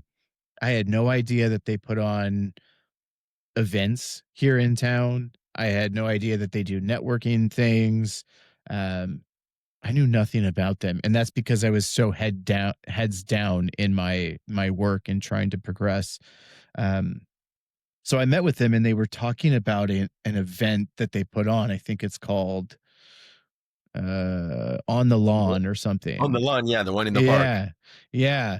And they were like, "Well, hey, listen, we're going to do an event in April, and we're looking for speakers. If you're interested, submit a speaker profile and all those things." And it scared the shit out of me just hearing them say that, and my brain immediately going to I'm at the event, I'm on stage and I'm talking. What am I saying? This scares the hell out of me. What is just happening? And I'm not at all saying that they are entertaining the idea of me doing it, but that's where my brain went. And I was like, shit, I better start thinking about this. I better start preparing if I even want to submit to try to be on that stage. But those are the things that we need to be doing. And I'm curious from your perspective, A, how much of that have you been doing? B, what has your experience been like in the connection world? Um, I know that you joined Jose's group. I obviously am in there too, and that was my first step into the connection world. But I'm assuming that this will lead to some story about McGuire and how you ended up in his apartment talking about AI. Absolutely, yeah. And I think Jose ended up being the catalyst of breaking things, which is so funny and so interesting when you think about that. I worked with Chris Do and the future for so many years that I will forever. I'm meeting Chris Do. He's coming to Florida on Wednesday for a workshop, and I'm gonna be there too. So it's like it's so crazy that I have such good relationship with both of them, and how they are exactly like yin and yang to each other. But they are both still so instrumental in how I run my life and my company.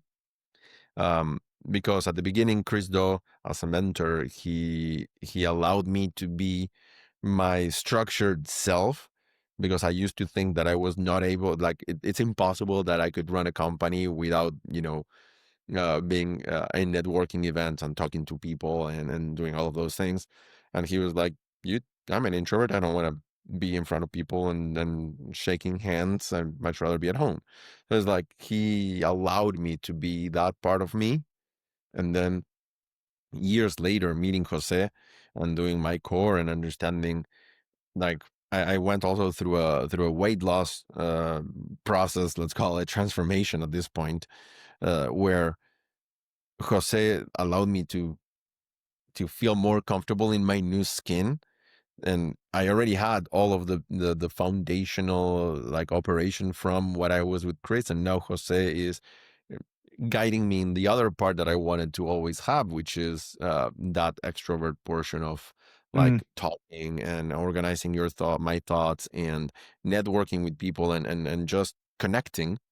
That when Jose started to push me into that space, and after my core that gave me clarity on who I am and who are the people that I want to have around me, I go to New York and I realize how much depression I had, um, probably through burnout and things like that from the past year and a half, that reconnecting with all of that group that was part of the Webflow community was so energizing and so transformational that it ended up me wanting to present a version of myself that was in line with what was in my head. Someone that was now comfortable standing up and talking to people and asking questions and having that organization that I used to have by being what we call it the evil dorky, the version of a structure being, but at the same time having all of this other component to myself of being spontaneous and letting things happen because I am comfortable that I will be able to navigate that situation. And New York had exactly that balance. We had like a plan because it was a conference and I had to be there and do certain events and do certain things.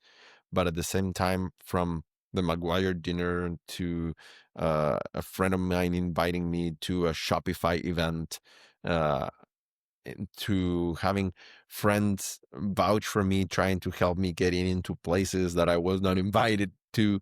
So, like, that was and I think the crazy part was having friends not only vouch for me but also like sit down and like almost yell at the other person. Is like, why are you not letting this guy in that has done this and this and this and this? Is like, wait, I don't even know my accomplishments in the same way that you are just spouting them angrily at someone else.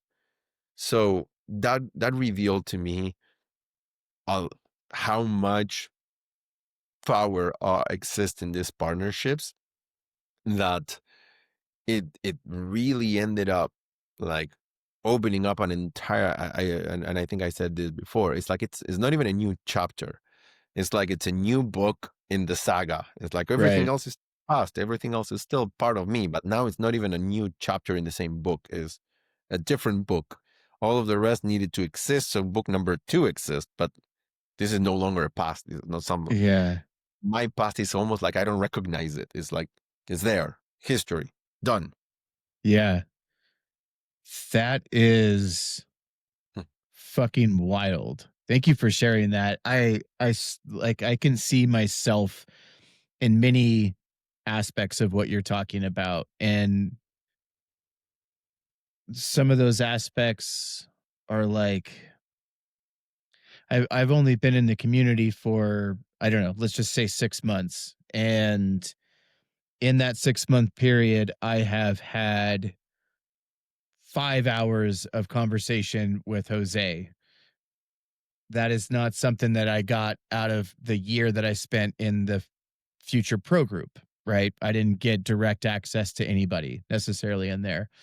And so I've had direct access to him. I have met you. I have met Mauro. I have met so many other people, Brian and Federico and Felice when I was in New York, saw him there. And just these few connections from joining that community has already made me feel this almost endless optimism for whatever's going to be next, whatever is next for me. And I don't know what that is. And I know that it goes against a lot of what people say you should be doing, meaning everybody says you need to define certain things. You need to define the people that you want around you. You need to define this. And I know that that's a form of manifesting, and I get why it exists, right? You write it down, you say it out loud, you talk to another person, you have now manifested that thing. Um, I don't know how to get that crazy information that's swirling out of my head down, but I do know that when I engage with somebody that I know is the right one, I'm like, that's it. I'm going to be friends with that person. I'm going to communicate with that person probably forever. And it's not everybody that I talk to, but it happens often, and I know it almost immediately. And so I do have a catalog in my head of who those people are and what I like about them. So I am looking for that, and I look for that even in client relationships. When I'm when I it's not I'm at the point in my career where it's no longer about the money. Even though we need money to keep the lights on, it's no longer about that. And I just withdrew a proposal from a prospective client because they didn't meet that criteria. And I got very, very close to working with them. Multiple meetings. I brought in another person, introduced them to that client, and some would say you should have gotten paid for that, but that's beside the point. Point is, I got really far down the pipeline, even to the point where my proposal was approved, and then I backed out. And it's I need a clear way to clean all of that stuff up and know where I'm going. But I am very much enjoying this connection part of it, is what I'm getting at. And I do hope to get to that point where I'm up on the proverbial stage with some of these people that I have looked up to for a very long time, because I've learned from them and I know that I can keep up with them in conversations. I'm not like, how do you start an agency? What is value-based pricing? Like I know it all. I got it. I've studied it. I've implemented it. I've tried it. I saw what failed. I saw what worked. I've got all these variations of all these tools nowadays that I use because that's the thing that works for me. But I've tried it all. My point is, to this long rant, is that I'm so excited to be on this connection journey because I feel like it's already opening more doors than I could have ever imagined just in this very short period. And I'm on that cusp of like the right door opening to something happening. And I don't know what that something is, but it's going to be something. I don't know if it's something with podcasting. I don't know if it's something in a working relationship. I don't know if it turns into a business thing. I don't know if it just turns into a life friendship. I don't know what it is, but I'm stoked on it and it's very fun. So your story right there, just it really resonated with me and gets me excited clearly. you're in the right place, man, because you said something, right? It's like right now you don't need to worry about the project, that you can reject the big project, or you can reject the project because it's not a personal fit. And I have that in the shape of my co-founder. Like I'm right now, I'm feeling exactly the same like way as you feel, in the part that I can focus on the connection with people, and that's why partnerships keeps coming up. But I have him that he's like still he's now my COO, so he's like he's the guy that it's like give me the process, like okay, what's happening in reality, right? It's like all of Right. the fluffy talk is like it's really really nice, and it's like I love that you're talking with these guys, but it's like what where like do Where's we the have the work? cash flow? Yeah, can we still pay the people? I'm like Yeah. good, good, let's go that way. So that our yin and yang in there, it's what creates that friction. And since he's also my best friend from childhood, it's like he's out of all of my company, he's my oldest friend in there. So it's like he we know each other without even talking to each other. We know how we feel, how we think, how we process, what we do, what we don't do well, and everything. We don't need to exchange one message, not even a look in a call. It's like Yeah. no, that's not even needed.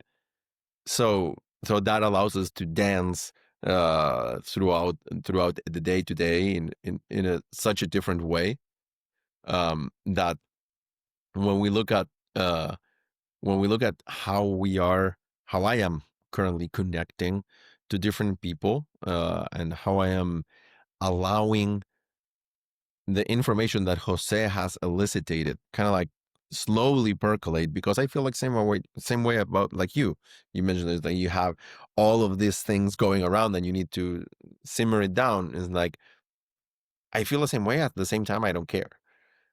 Yeah, Like that's a great place to be in. because I know that he has my back. It's like I can be all fluffy and crazy and doing other things and thinking of ventures and thinking of starting it, because that's where my passion is. And like I Yeah. enjoy like seeing the opportunity, and it's like, can I find the right partner? So that sometimes it's not him, but it's like, can I Mhm. find the right partner to push that opportunity forward until I can bring him? And it's like, hey, see, here's something that we can execute.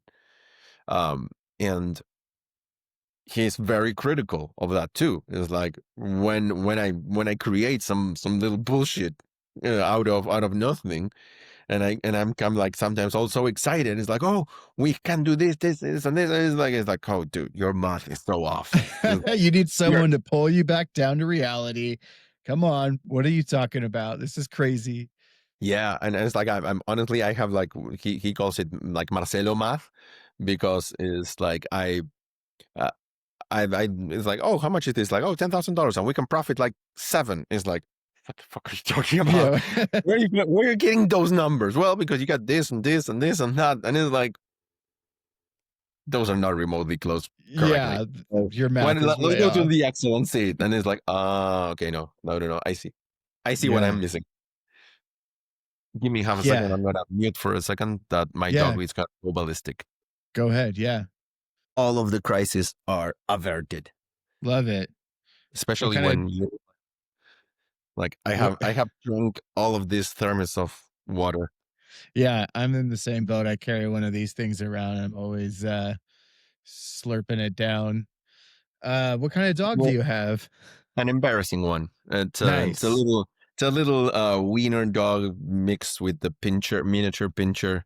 So it's like a little shitty thing that barks a lot, eats a lot, poops a lot. Zero safety, zero useful as a dog. Like I come from Yeah. Argentina. The smallest dog reaches my hip. So Yeah. Argentina, we have real dogs, not free samples. Right. So But does that come from your wife? She wants a little yeah. one? Yeah. Mm. And we live in a condo, so even Fair. though I have a big apartment, it's not that big. Right. Uh, Pancho, vení, vení acá. Vení. Oh my He's gosh. complaining a lot, as you can hear. Yeah. Wait, Not wait. happy. No puedes saltar. That's A lot of noise. hilarious. A lot of noise. Yeah, my dog's over in the corner sleeping right now, so Oh, I wish. I wish. yeah. like I got tricked into a dog because our previous dog, he was such an awesome little dude, like very similar personality to me, and he was allergic to grass like me, which is a very weird like reaction. So Yeah. whenever like he needed to go to the bathroom, so we went down on the elevator. The grass was like 3 steps away from the door. So it's like he went there, he pee and poo, and he just like walked back and just like look at you. And it's like, I'm not going anywhere. Let's go back up. And it's like, whoop, go back Yep. up. All So right. that was I love that. I love that. Yeah, for sure. I have a German short hair pointer, which is like it's like a bird dog, right? He he'll run 30 miles. Like not away from me, but No, no, what no, I right, right. But energy what level. oh, energy level, yeah. Now that he's 12 and his energy he can't run 30 miles anymore, but in his heyday I used to just take my truck out in the woods and I'd let him out and I would just drive on dirt roads and he would just run alongside me, run Right. back and forth, cross the road, up a berm, down in a foxhole, whatever. He was doing it. So Wow. those were really good times. We do it from time to time, but he's pooped out after a couple miles now. Well, but that's good. It's like a 30 man. That's a lot of energy to burn. Oh man. Yeah, they're crazy dogs. But he's getting old. He's an old man now. But he looks just like yours, the same type of coloring. The Oh big yeah, I love patches and the spots. I love that. That's super they good. we got people here getting mad at us. It's like, why are you putting your dog? We live in Florida, so it's like, why your dog has a like a little jacket or a coat on him? It's like, what are you talking about? Like, Yeah. oh, that's him. It's like, oh my That gosh, it's a designer dog. And like, designer dog. I, I'm not part of the society that takes the dog, on a little cart or something. It's like Yes. I come from Argentina where dogs are more dogs than anything else. So it's like Right. they are outside. They don't like. I think I showered I had a Siberian Husky. I think I showered him in 13 years, probably 5 times. Yeah. Right. He was out on the rain, out on the mud. Yeah. Like we can probably consider that he showered a couple more times when he fell into the swimming pool because he hated the water Right. and he couldn't break enough because something Yeah. was wet and boom into the water. It was like, but slipped outside. He hated being inside. Yeah. I mean, And like, dogs being dogs, man. That's yeah. what it's all about. And I see here people sometimes I like I'm not particularly passing a lot of judgment in this, but it's like seeing them when like a little like if they were babies, like hanging here with a pouch in their chest or in Right. the little baby cart, and I was like, I don't know if the dog is really happy there. It's like Yeah. if the dog cannot be a dog, I don't think they are really happy. No, it's just weird people doing weird Mm. things. That's really what it's all about. Yeah. But circling back to the fun thing that we were talking about, like the community and the networking and New York as a connection point, um, I think that one of the elements that were so different too, um, was how like I've been to New York a couple of times. Like I think about like 6 or 7 times because my mother-in-law lives there, so we have travel regularly, but I never really liked it. I'm from Buenos Aires. Buenos Aires is another metropolitan city. Like everybody talks about New York being the city that never sleeps. Argentina is exactly the same. I have Oh, yeah. never like our parties start at 2 a.m. in the morning, so everything before that is pre-game. So for me, it was normal finishing at 7, then with the same crew that you were at the club, then you go have some breakfast and maybe, and now apparently kids are going even further and doing an after party from 8 to 12, like something like that with more Whoa. DJs and party. It was like, I don't know, I'm sleeping. That's okay, Yeah, fine. for You sure. go do you. But then New York was always like nothing.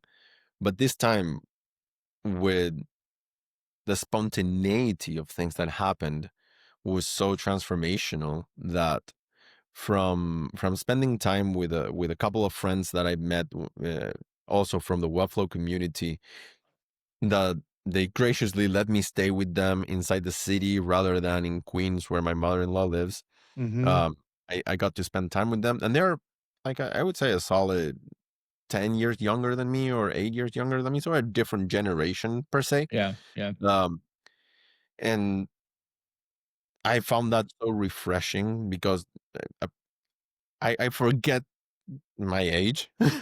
I forget what I got. So not only I forget, but I also, I'm gonna say it in this way.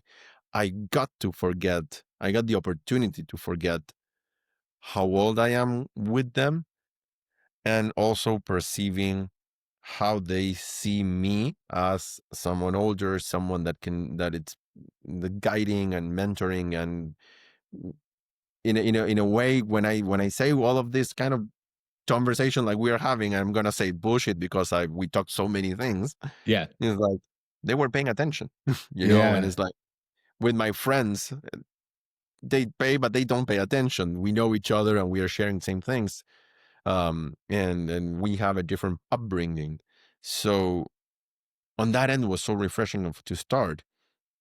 And then in the sequence that of the events that happened in New York, where not only I got to spend time with these guys, but at the same time, the first day they were invited to that portion of the event that I wasn't invited, and I got to experience people vouching for me, trying to get me there, then Wow. not being able to go there, um, sitting alone in New York, and it's like, okay, I have a lot of time on my hands. What am I going to do?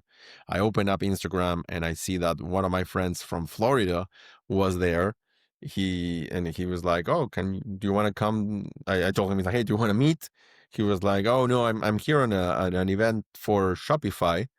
And it's like, "Do you want to come? We're going. I need to do some shoots on inside the Shopify HQ, and they're having an event. I can bring you as part of my crew." Of course. Yeah. So I walked the city, something that previously, when I was not fit enough to do so, that was impossible for me. So I got to walk around New York, get to a Shopify HQ, be a nobody there because nobody knows my agency. We Sure. don't do particularly Shopify. And I was like, how do I make a mark here? How do I make people remember me? I'm going to be the dude that asks the weird ass difficult questions. So throughout the whole day of conference there, I was like the guy that asked the random crazy questions to the panelists, and they were so engaging with me, so welcoming too. And I got to reconnect with my friend that I haven't spoken in a year and a half. Then when he left, I connected with another friend. I saw her, like, "Oh, you're with your cousin. I thought you were in Mexico. Are you in the city?" And she invited me there. She ended up working for the NFL jewelry team in uh, in Rockefeller Center, and I got to spend the day inside the Rockefeller Center. Um, receive one of my clients. She told me, like, "Oh, do you want to?" I told her, like, I have a cut off time because I need to meet a client, and it's like, "Why didn't you bring him here?" It's like, "Here to your office in the Rockefeller Center? Are you Right. sure?" It's like, "Yeah, of course. I'll go sit outside." Okay. That's And amazing. and I got to receive one of my customers in the Rockefeller Center, like little old me. And then like when the human part of that was like she was spending the last day with her cousin, with me and her cousin. So it was like, I don't know, I wouldn't do that to my cousin, but she was so happy and the cousin was so happy. So that really warmed my heart to see that that was the relationship that I was neglecting and Mhm. but having with her. So then during the Webflow conference, I brought a client for the first time to a conference. I never done that in the past.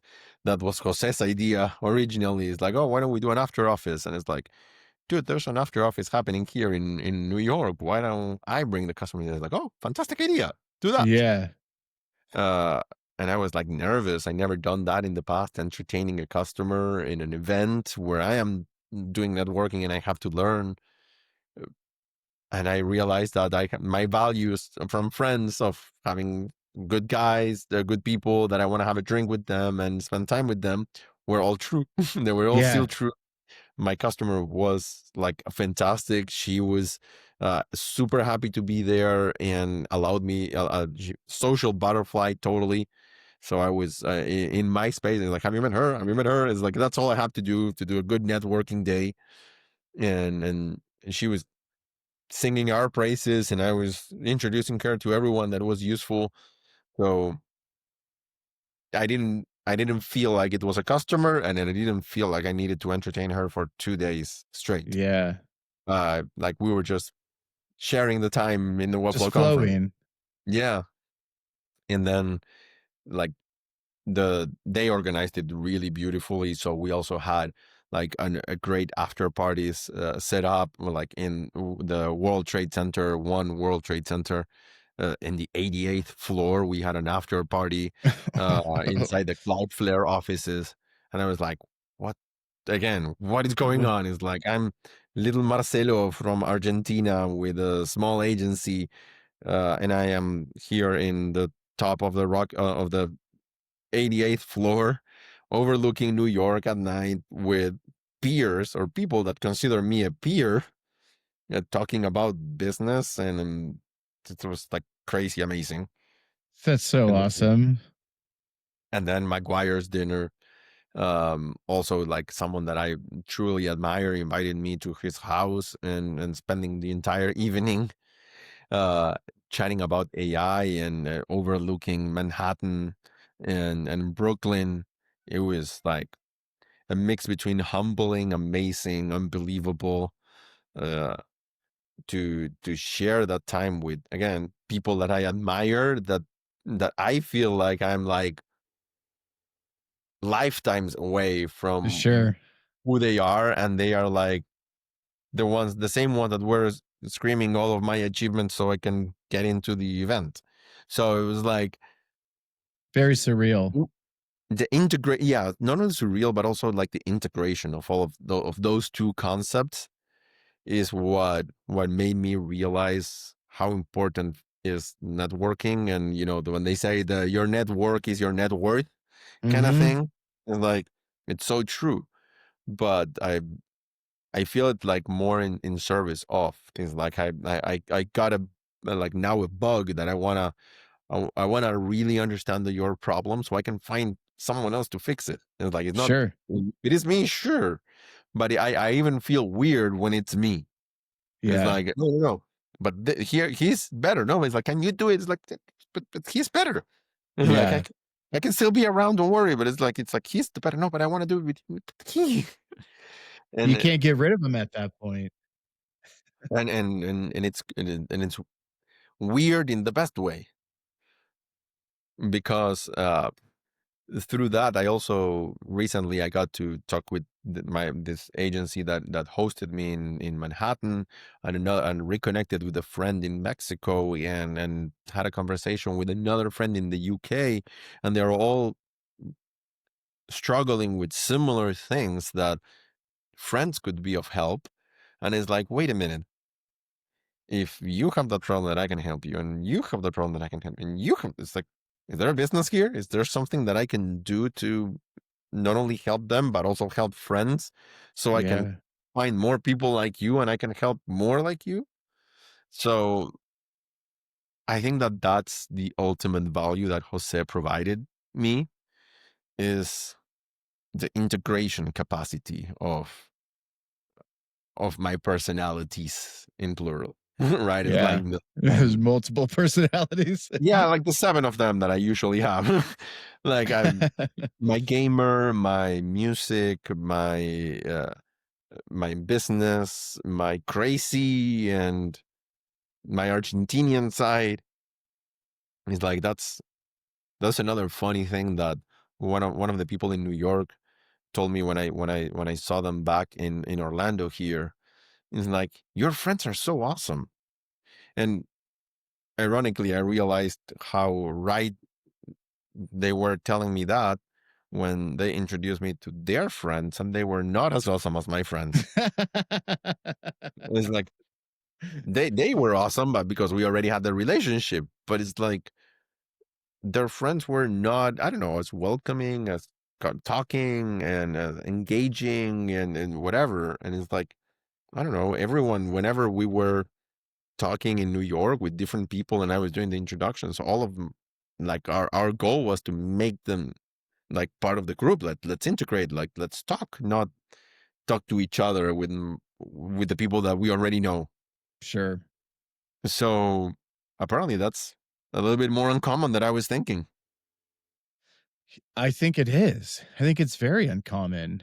I mean, I can speak from my own experiences, and for most of my life I was pretty pessimistic, and I always knew that wasn't super great, but that was because the people around me were pessimistic. Um and I think of my group of friends, let's say in my 20s, I was the most outgoing, willing to talk to anybody. And I just noticed at a certain point in my life where there was people that I connected with and people that I didn't connect with.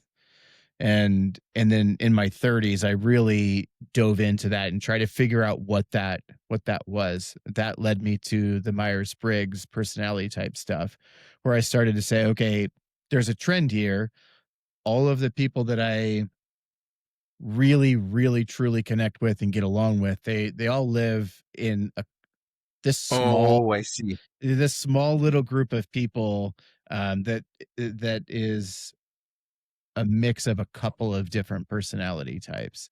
And I started to lean into that. And then when I leaned into that and I leaned too hard into that, it it siloed me down into one group of people. And every person that I met, I was like, you're not in my group. And I was a little bit pessimistic again. Like, not that I didn't want to talk to you. It was more like I know that I'm gonna struggle connecting with you just because I am the way that I am. And I don't know that you're gonna see the thing that I see in my head. And maybe I have a hard time communicating that thing that I see in my head, and that's on me. But I already know this relationship isn't going to work. So I'm going to opt out of it. And since joining the community and starting to practice connecting with people more, I have kind of thrown that away a little bit. Like, let's rediscover what that looks like and what that means. If I Yeah, were I being think honest, I do think though that the people that I connect with the best still live in that little sliver of personality types. I don't think I can get away from it, but it yeah, doesn't and mean I have to I don't think forget you the other should. ones. I Right. don't think you should. But you know, it's like I was talking. There's a couple guy in the Webflow community that um, it's a mix between I admire and I cannot connect because they're either always business on like not. I'm I want to know you if you're great at business. I don't give a rat's ass about what you do in your business because I already know you're great. I Right. admire you. That's why I want to know. Tell me the rest of you. It's like I could be great at. Let me rephrase what I was gonna say. Be better at business if I would be business 23 hours of the day. Sure. I don't want to be that person. Some of these people portray themselves as people that are 23 hours of business. Um, if they are, great. Like if you can hold a life like that, I admire you for that. But at the same time, I want to know exactly the opposite. It's like even if you are not 23 hours of business, what I care is like what do you do? It's like Mhm. what do you do when you are not business? It's like Right.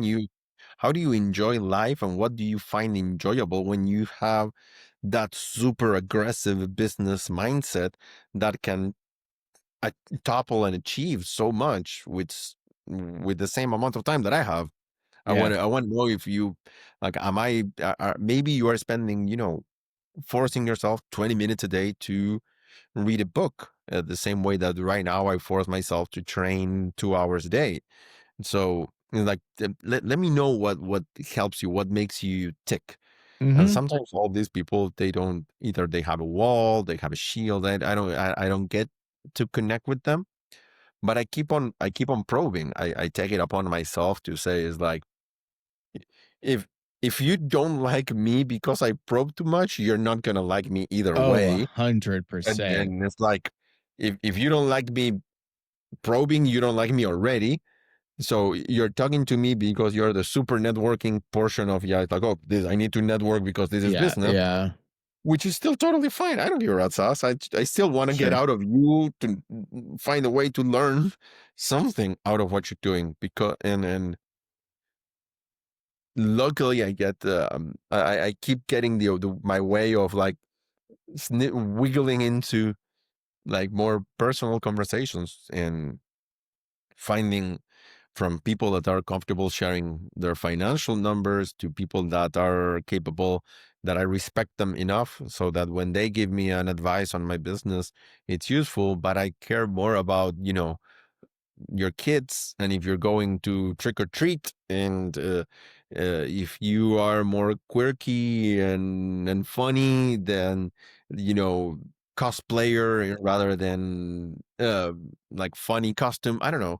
It's like Yeah, I want to know how you see life, so I can, I don't know, sometimes model a little bit my behavior. It's like, oh, maybe sometimes I doubt myself on my personality of being too outgoing or too sure. transparent or too loudmouth or potty mouth or whatever. And then it's like, fuck it, it's just me. It's like, Yeah, I know I'm gonna try not to say fuck 25 times a minute inside a business sure. call, but I I'm feel gonna more say fuck sometime. I feel much more comfortable when I can, when my client is like, "Oh, fuck this shit." It's like, "Yeah, fantastic. Let me fuck around with you too." Right. And not be so concerned from being politically correct to something. It's like, I don't take things personally. Yeah, My, with Jose, we always joke, my nickname is Negro. It's like yeah, the N word in Spanish. So sure, it and in Spanish we use a lot the emotion behind the word rather than the actual word being said. So I love having conversations that would be politically incorrect, because I can feel if you're trying to be an asshole or if you're just trying to just share part of you that you're not always sure. being able to share. Or if you're peacocking and you're just doing it to Oh God. present a certain way, right? And that's one of the things that, we haven't really gotten into it today, and that's okay. I'm trying to figure out how to do these podcasts better and better every single time. But the thing that you just said is what motivates me to do this podcast. And I haven't figured out exactly how to kind of jump right into the real shit with people when they get on. I mean, oftentimes it's the first, second, third time I'm talking to somebody. So I am after some of that historical data, the background. Hey, where do you come from? What drives you? How did you set up your business? How did you develop your leadership team? Those are all things that we talked about, stuff from a book that I read. That is all great. But at the end of the day, I want to debate a little bit. I want to get into the shit. I want to get to a point where we are beating a subject to death and we find this little sliver of nuance that means something to the entire big picture. And that's what that's where I want to take this podcast ultimately. I'm getting my reps in right now. I'm doing it. I'm meeting new people. I'm talking. I'm figuring out what works in a conversation, what doesn't work. And I can tell you in what episode is this? This is going to be episode 10, I think. Yes, I In the, love round numbers. yeah, in the 10 episodes that I've done, I can tell you that when I have somebody on and they have an agenda in their brain that they want to say, they want to get some things out, those are the conversations. No, let me back up. It's not that they want to get something out. It's when they want to get out what they want to get out that they've already written down on paper, whether it is who they are, what they do, how they operate, whatever those are. When they just regurgitate the thing in their head of who they are and what they do, those are the ones that I don't connect with the most. The ones that are willing to dive into a story and be vulnerable and pull their pants down in front of everybody and be like, I don't know, I'm a big dumb idiot, but this is the thing that I did and it worked out, or it was terrible. Whatever that situation is, that's the moment that I'm after. And what I try to do to facilitate that is tell my most vulnerable moments, my breakdown moments, my personal moments. For instance, when I had that accident with my daughter, I tell that story often because I want people to understand that that's the level of connection I'm looking for. And if you just want to read your bio, I'm probably not for you. It doesn't mean you're a bad person or you suck at what you do. It just means I'm probably not for you. And so I've been really enjoying those conversations in the core circle, and I want to figure out a way how we can all share more of those. And it just so happens that in this podcast we have unlimited time. You can say whatever you want to say and talk for however long you want to talk, and I'm not going to stop you. I'm going to try to stay engaged and ask more about it. And if I say something stupid, I want you to challenge me. Like Jose's been great at that. He's challenged me multiple times in his I his love it. his episodes. I'll say something and he'll be like, "Why do you think that?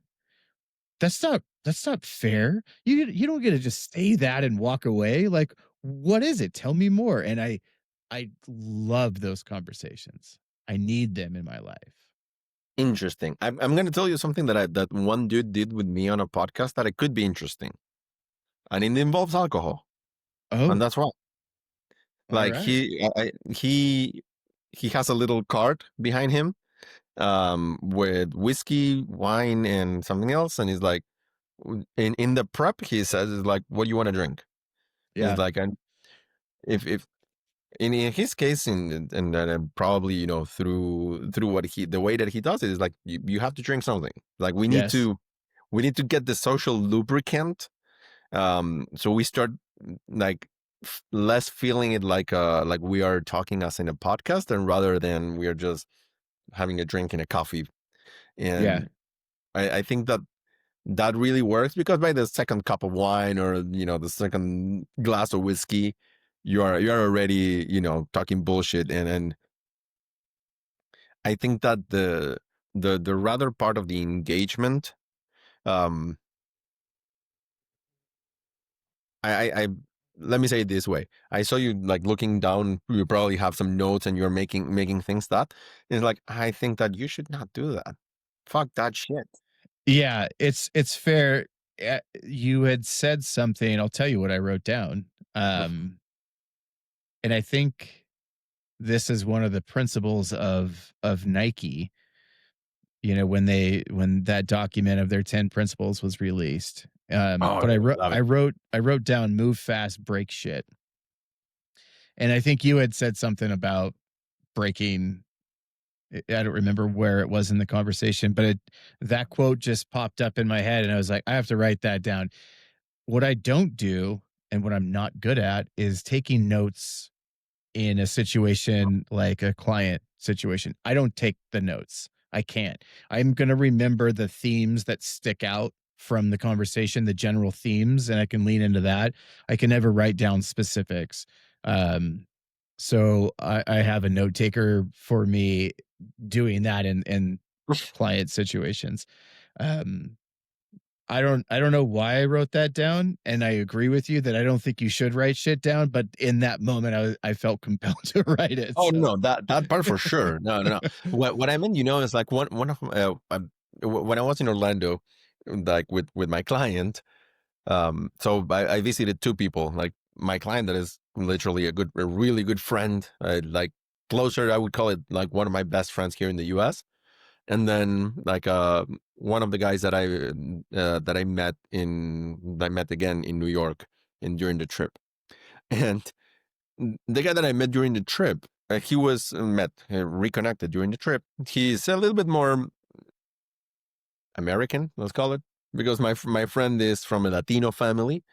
And the guy said, literally, they opened the conversation. Is like, hopefully this time we get to finish a conversation. And I was like, no, probably not, no. this isn't gonna happen. I'm gonna just start talking bullshit about 7 things. Yeah. You're gonna try to answer to some of them. I'm gonna lose track of what the fuck I'm saying, and then Yes. we're gonna dive into something else, or there's gonna be a pigeon on the window, and I'm gonna say, "Oh, pigeon," and then we're gonna forget again.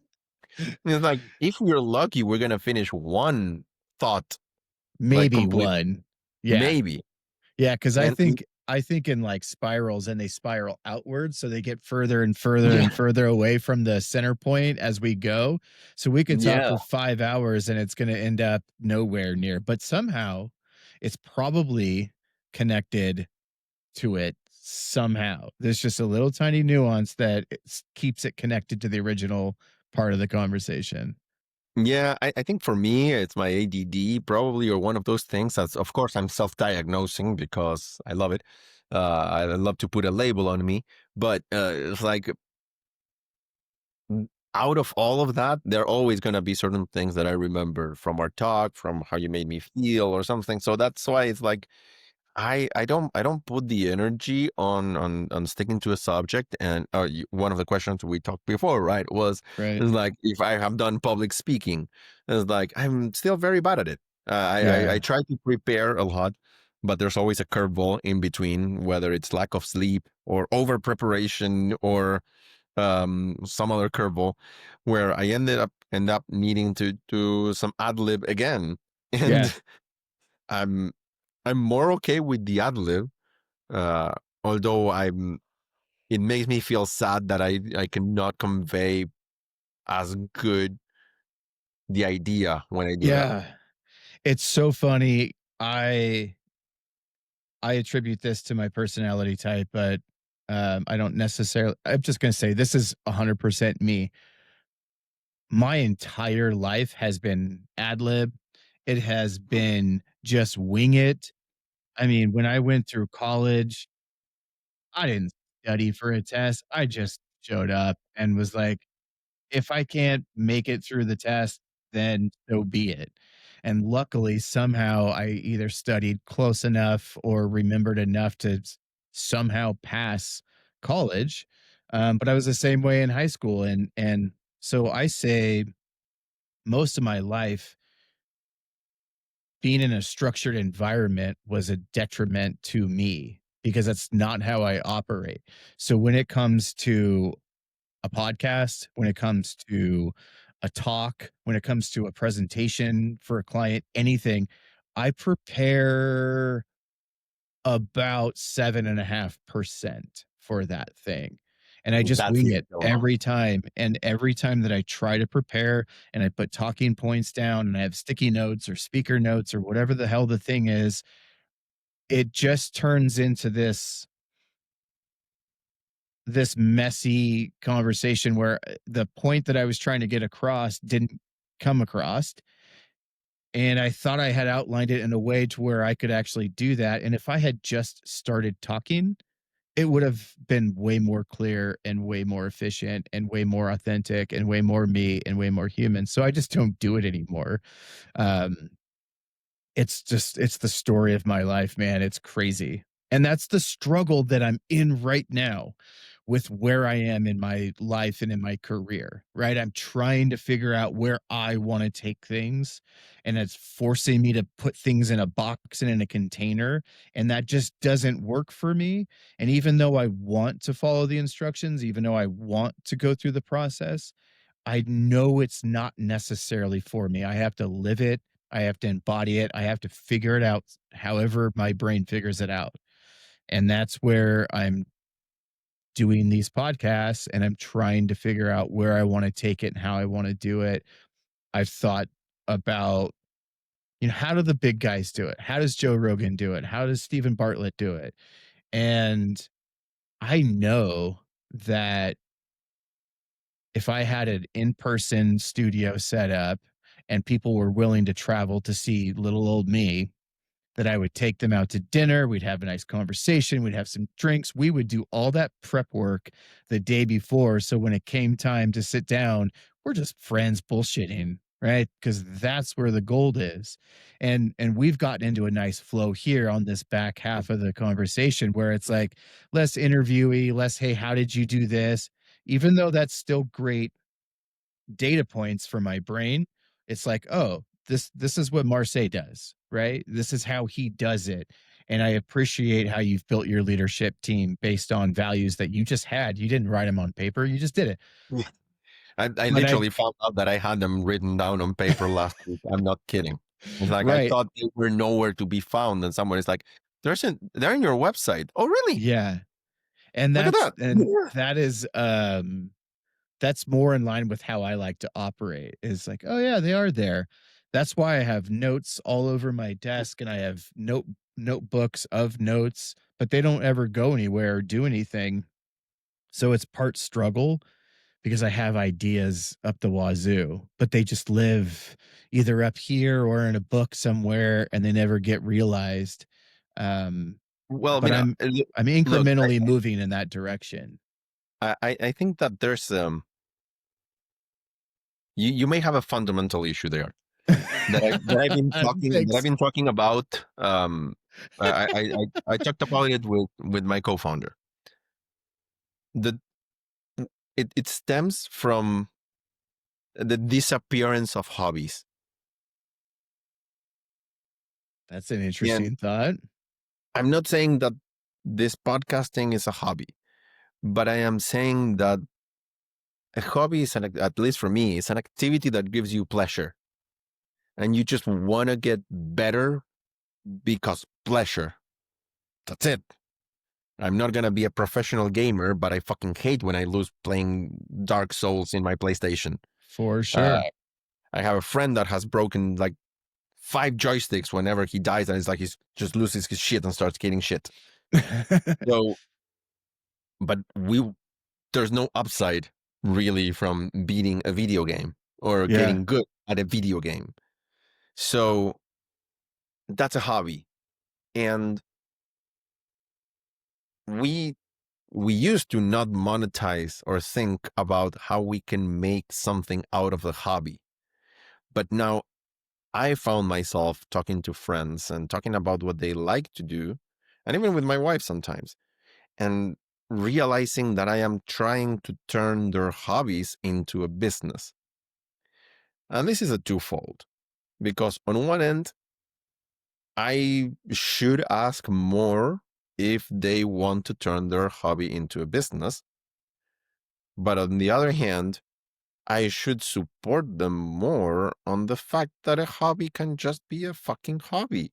You Mhm. just want to get good at it and want to get better because you just enjoy it. And period. What's going to happen with it? Nothing. I'm just going to be a great podcaster, for example. Why? Why there has to be a fucking why? Just Right. because I want to? It's like, it's not enough? Do I need to make money out of it? And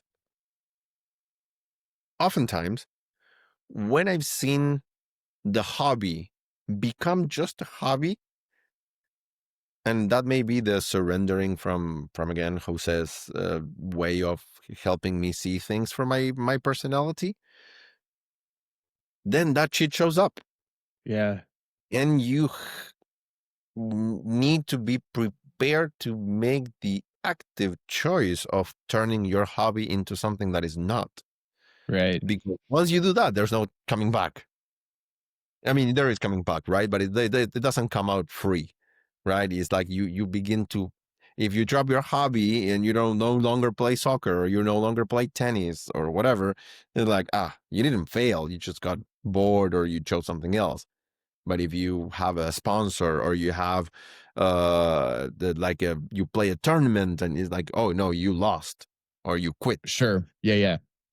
And you just don't quit your hobbies. You just do something else. I never heard someone saying I quit my hobby of something. No, I just stopped doing it. I'm just gonna Yeah. keep on doing. So I feel like the wording and the connotations of the hobbies and turning them into business is what we're missing. And I love the conversation that we had. Does it need to be a business? Right. Well, let me ask you this because I 100% agree with you. Um I'm trying to decide if I want to tell the story first or ask the question first. Uh, I, um, I'm good with both. Just letting you know. yeah, I I think I'll just ask the question: can it be both? Because I truly believe that it can be both a hobby and a business if it's done correctly and you stick to the reasons why you started in the first place.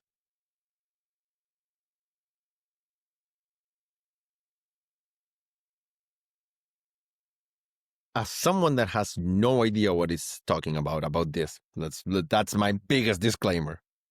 I would say no. I don't think you can have both.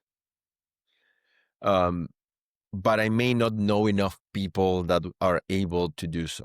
I have a hypothesis on how to do it, but I don't know if you can have both because ironically, I have a friend in Argentina that his name is Marcelo Russo. Hmm. That's like me. Exactly. No letter change, no word change. Even his second name is exactly like mine. Like it starts with the same letter, so I cannot even abbreviate and make it different. The main thing, the way that you recognize us is like he's bald and white, and I am well, no. Yeah. But he was a gamer. He streamed video games. He was playing with it. He really enjoyed it. He got a following of people that enjoyed watching him play. Um, and then he got a sponsor. He loved getting the sponsor because he was like making some money. But then he started to get, I don't know if the term is angry, but concerned that he was not as good as other people. So I told him, he's like, dude, first, he fucking kicks ass. It's like watching him play Battlefield in the PlayStation is like watching a movie Right. because it's like he's all technical and he's like, oh, 10-4, we're going northwest and attacking and backing up the position. Is like, okay, shit. I just play and shoot people. I just put a dude in the crosshair and like and hit R1 and that's it. And Yeah. then that's fun for me. And but he started getting concerned with that. Then flash forward a couple more years, he his stream got big, he got a lot more following, and the sponsorship turned into um it's still a sponsorship, but when they send you, some review the thermos, and it's like, and now he has to produce some videos about it, and then he has to, post the videos and track his metrics and tracks the performance and share it back to the thing.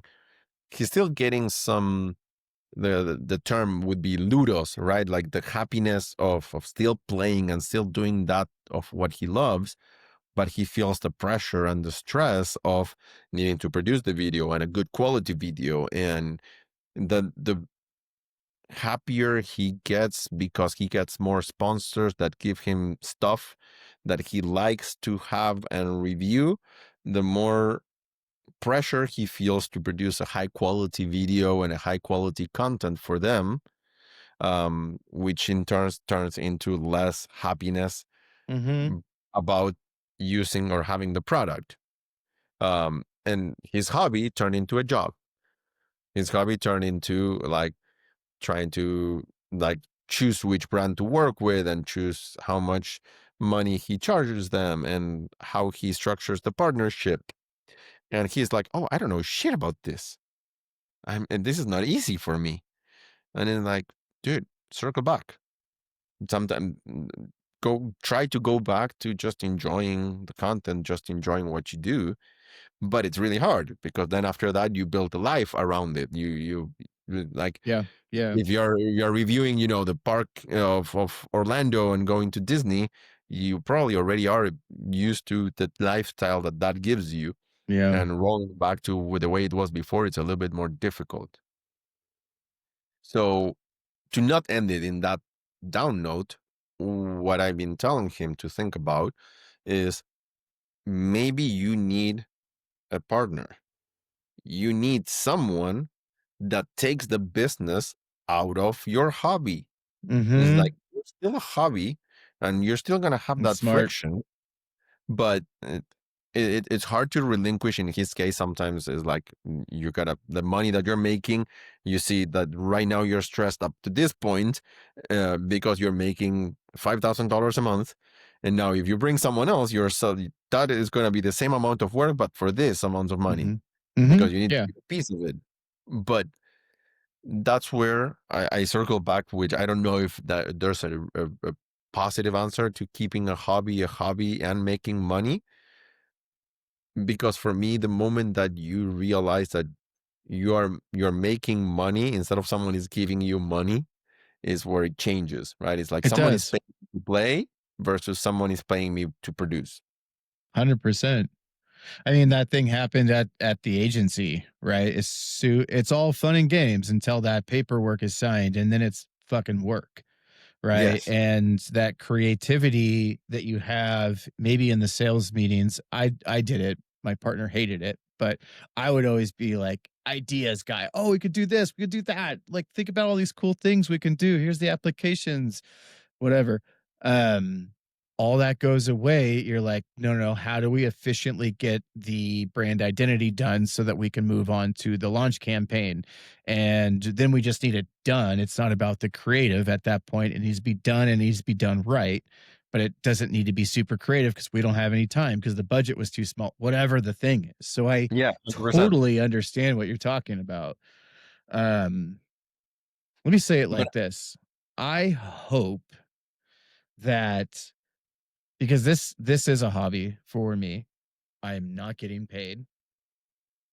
And I hope that I can do this for a very long time because I fucking love it.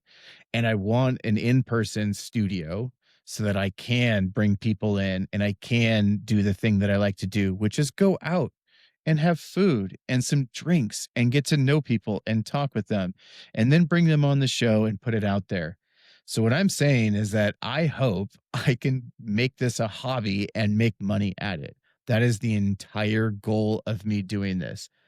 Because what I've realized in these 10 episodes is that I can do this all day long. I love it so much. And my have wife you talked to has the guys just said, what's that? have you talked to the guys with the Rat Cat guys about this?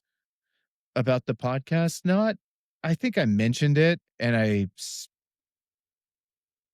they asked the name of it. Here's a weird thing about me, and I'll come right back to you in a second. I'm very shy when it comes to asking for things. And Jose just told me to stop being a A certain little thing. bitch. uh yeah, I wish he had just called me a bitch.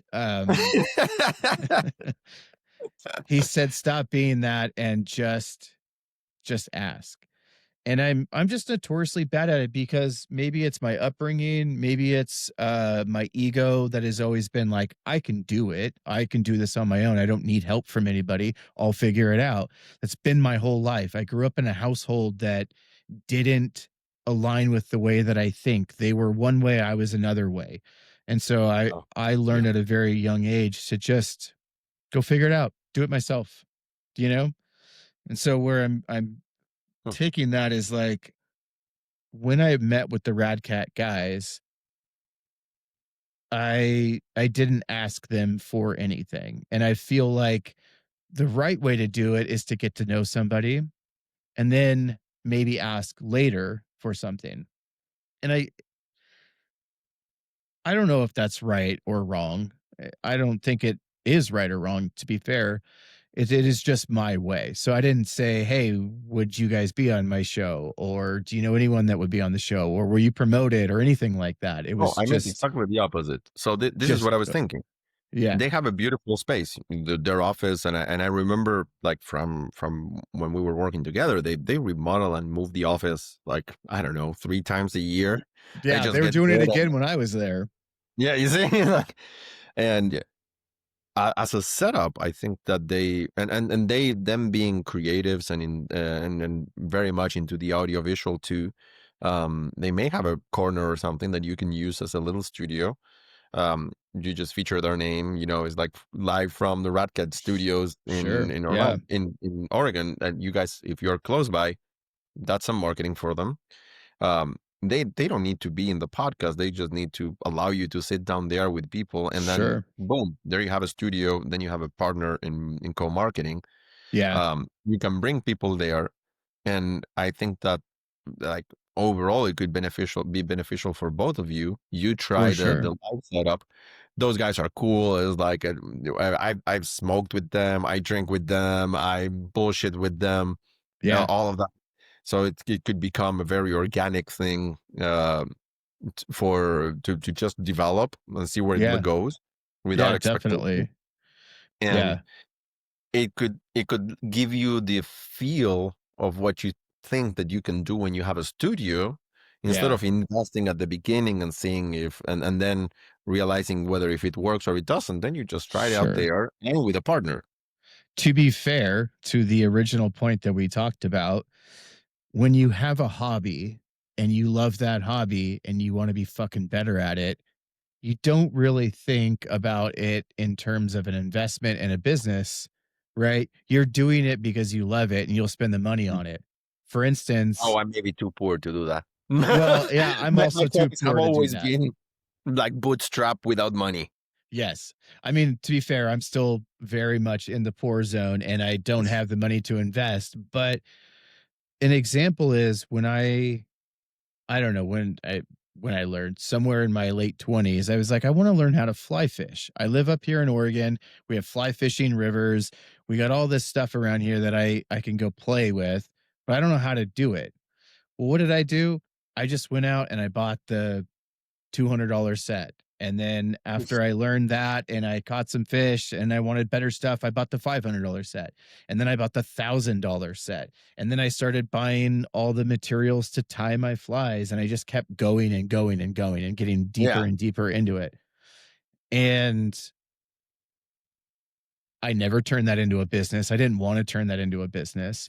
But I also knew that that hobby was something that I didn't want to do forever. I wanted to conquer that goal. I wanted to conquer that mountain. I wanted to climb it, stand on the top, put my flag in and say I'm done with it. And that's what I did. And the thing about the creative space for me is that there is no top of the mountain.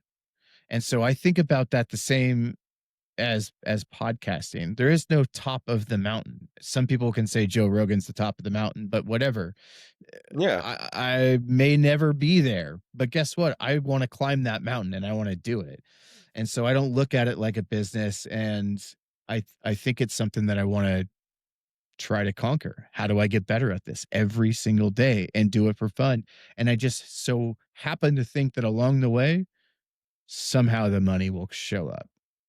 And that's where the partnership comes. That's why I was thinking about it. Is like Yeah, I think that's super smart. The Rat Kit guys have the most crazy ideas Yeah, ever. Like, I don't know if they still have it. They did some toys line. They did some Web3. They partner with gaming companies, with music. It's like they are all over the place, they are creative. great.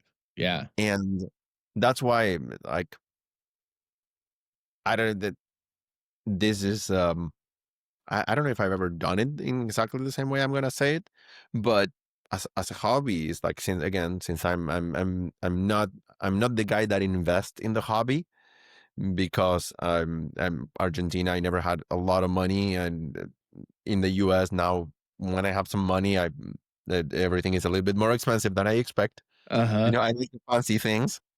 So I always look for someone that can give me the taste of what's ahead, Yeah. so I can get motivated, Yeah. right? So if I'm playing a video game right now, I'm like with the guys from Orlando that I was telling you about. I'm playing Fortnite, and I I'm not good at Fortnite. I'm good at other type of games. But one of the guys is like awesome, and I love to see how he plays and how he's like positioned himself and does some other things. And it's like, I want to be carried by you. I was like, I'm useless. I know I'm a backpack at best. And Yeah. it's like, you carry me all over the place. But it's like, if you enjoy it, I don't give a rat's ass. And it's Yeah. like, let me tag along. And I see this thing that I was thinking with Radcut in the same way, because it's like Yeah. they they may not really care to share the space, and like care as in the sense of like they wouldn't mind sharing the Right. space maybe.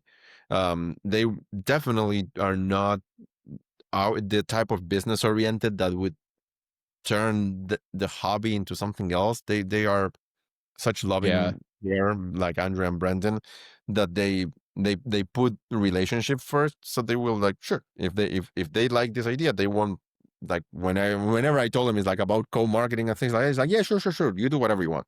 I'm Yeah. like, Yeah. like we're not doing it for that.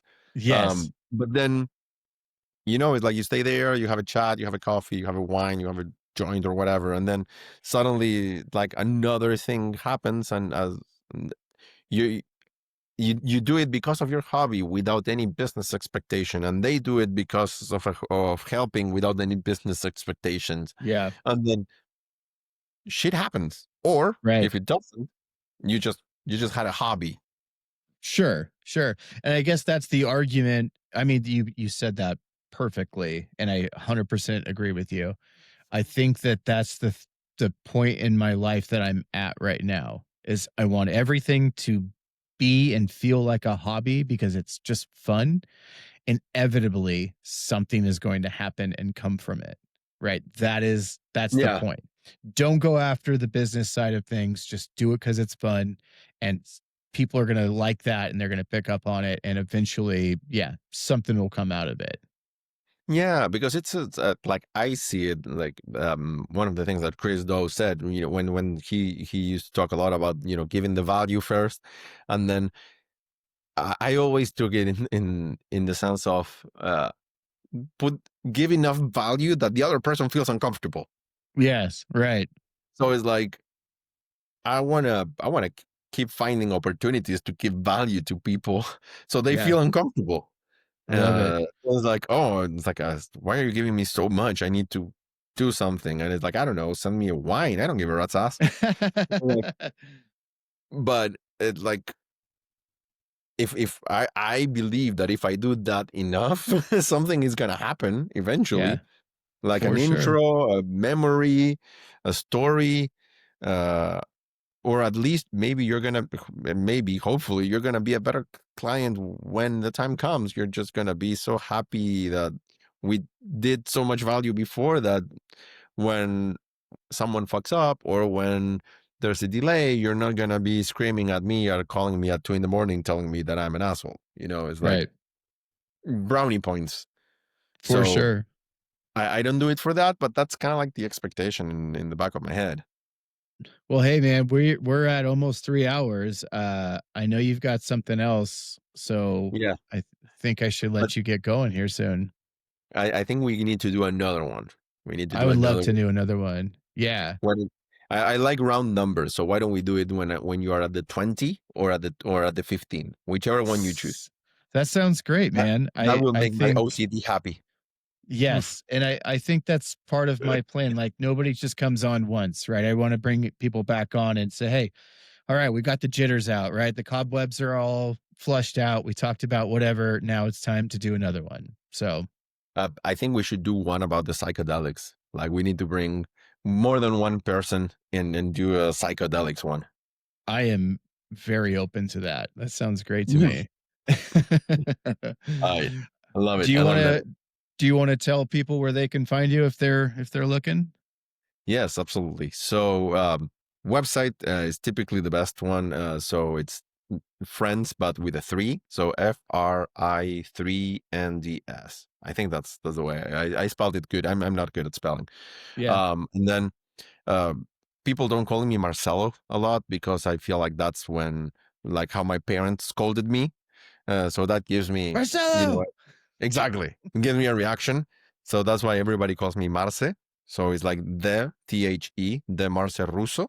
And that's pretty much in all of the socials. It's like LinkedIn, YouTube, Instagram, X, Twitter, whatever the name is currently. Yeah. Um, so those are the socials. Sweet. Thank you so much for doing this, man. I really appreciate it. It was so fun. Awesome. Stick around for a couple of minutes. Absolutely, absolutely. All right. Bye, everyone. Bye bye.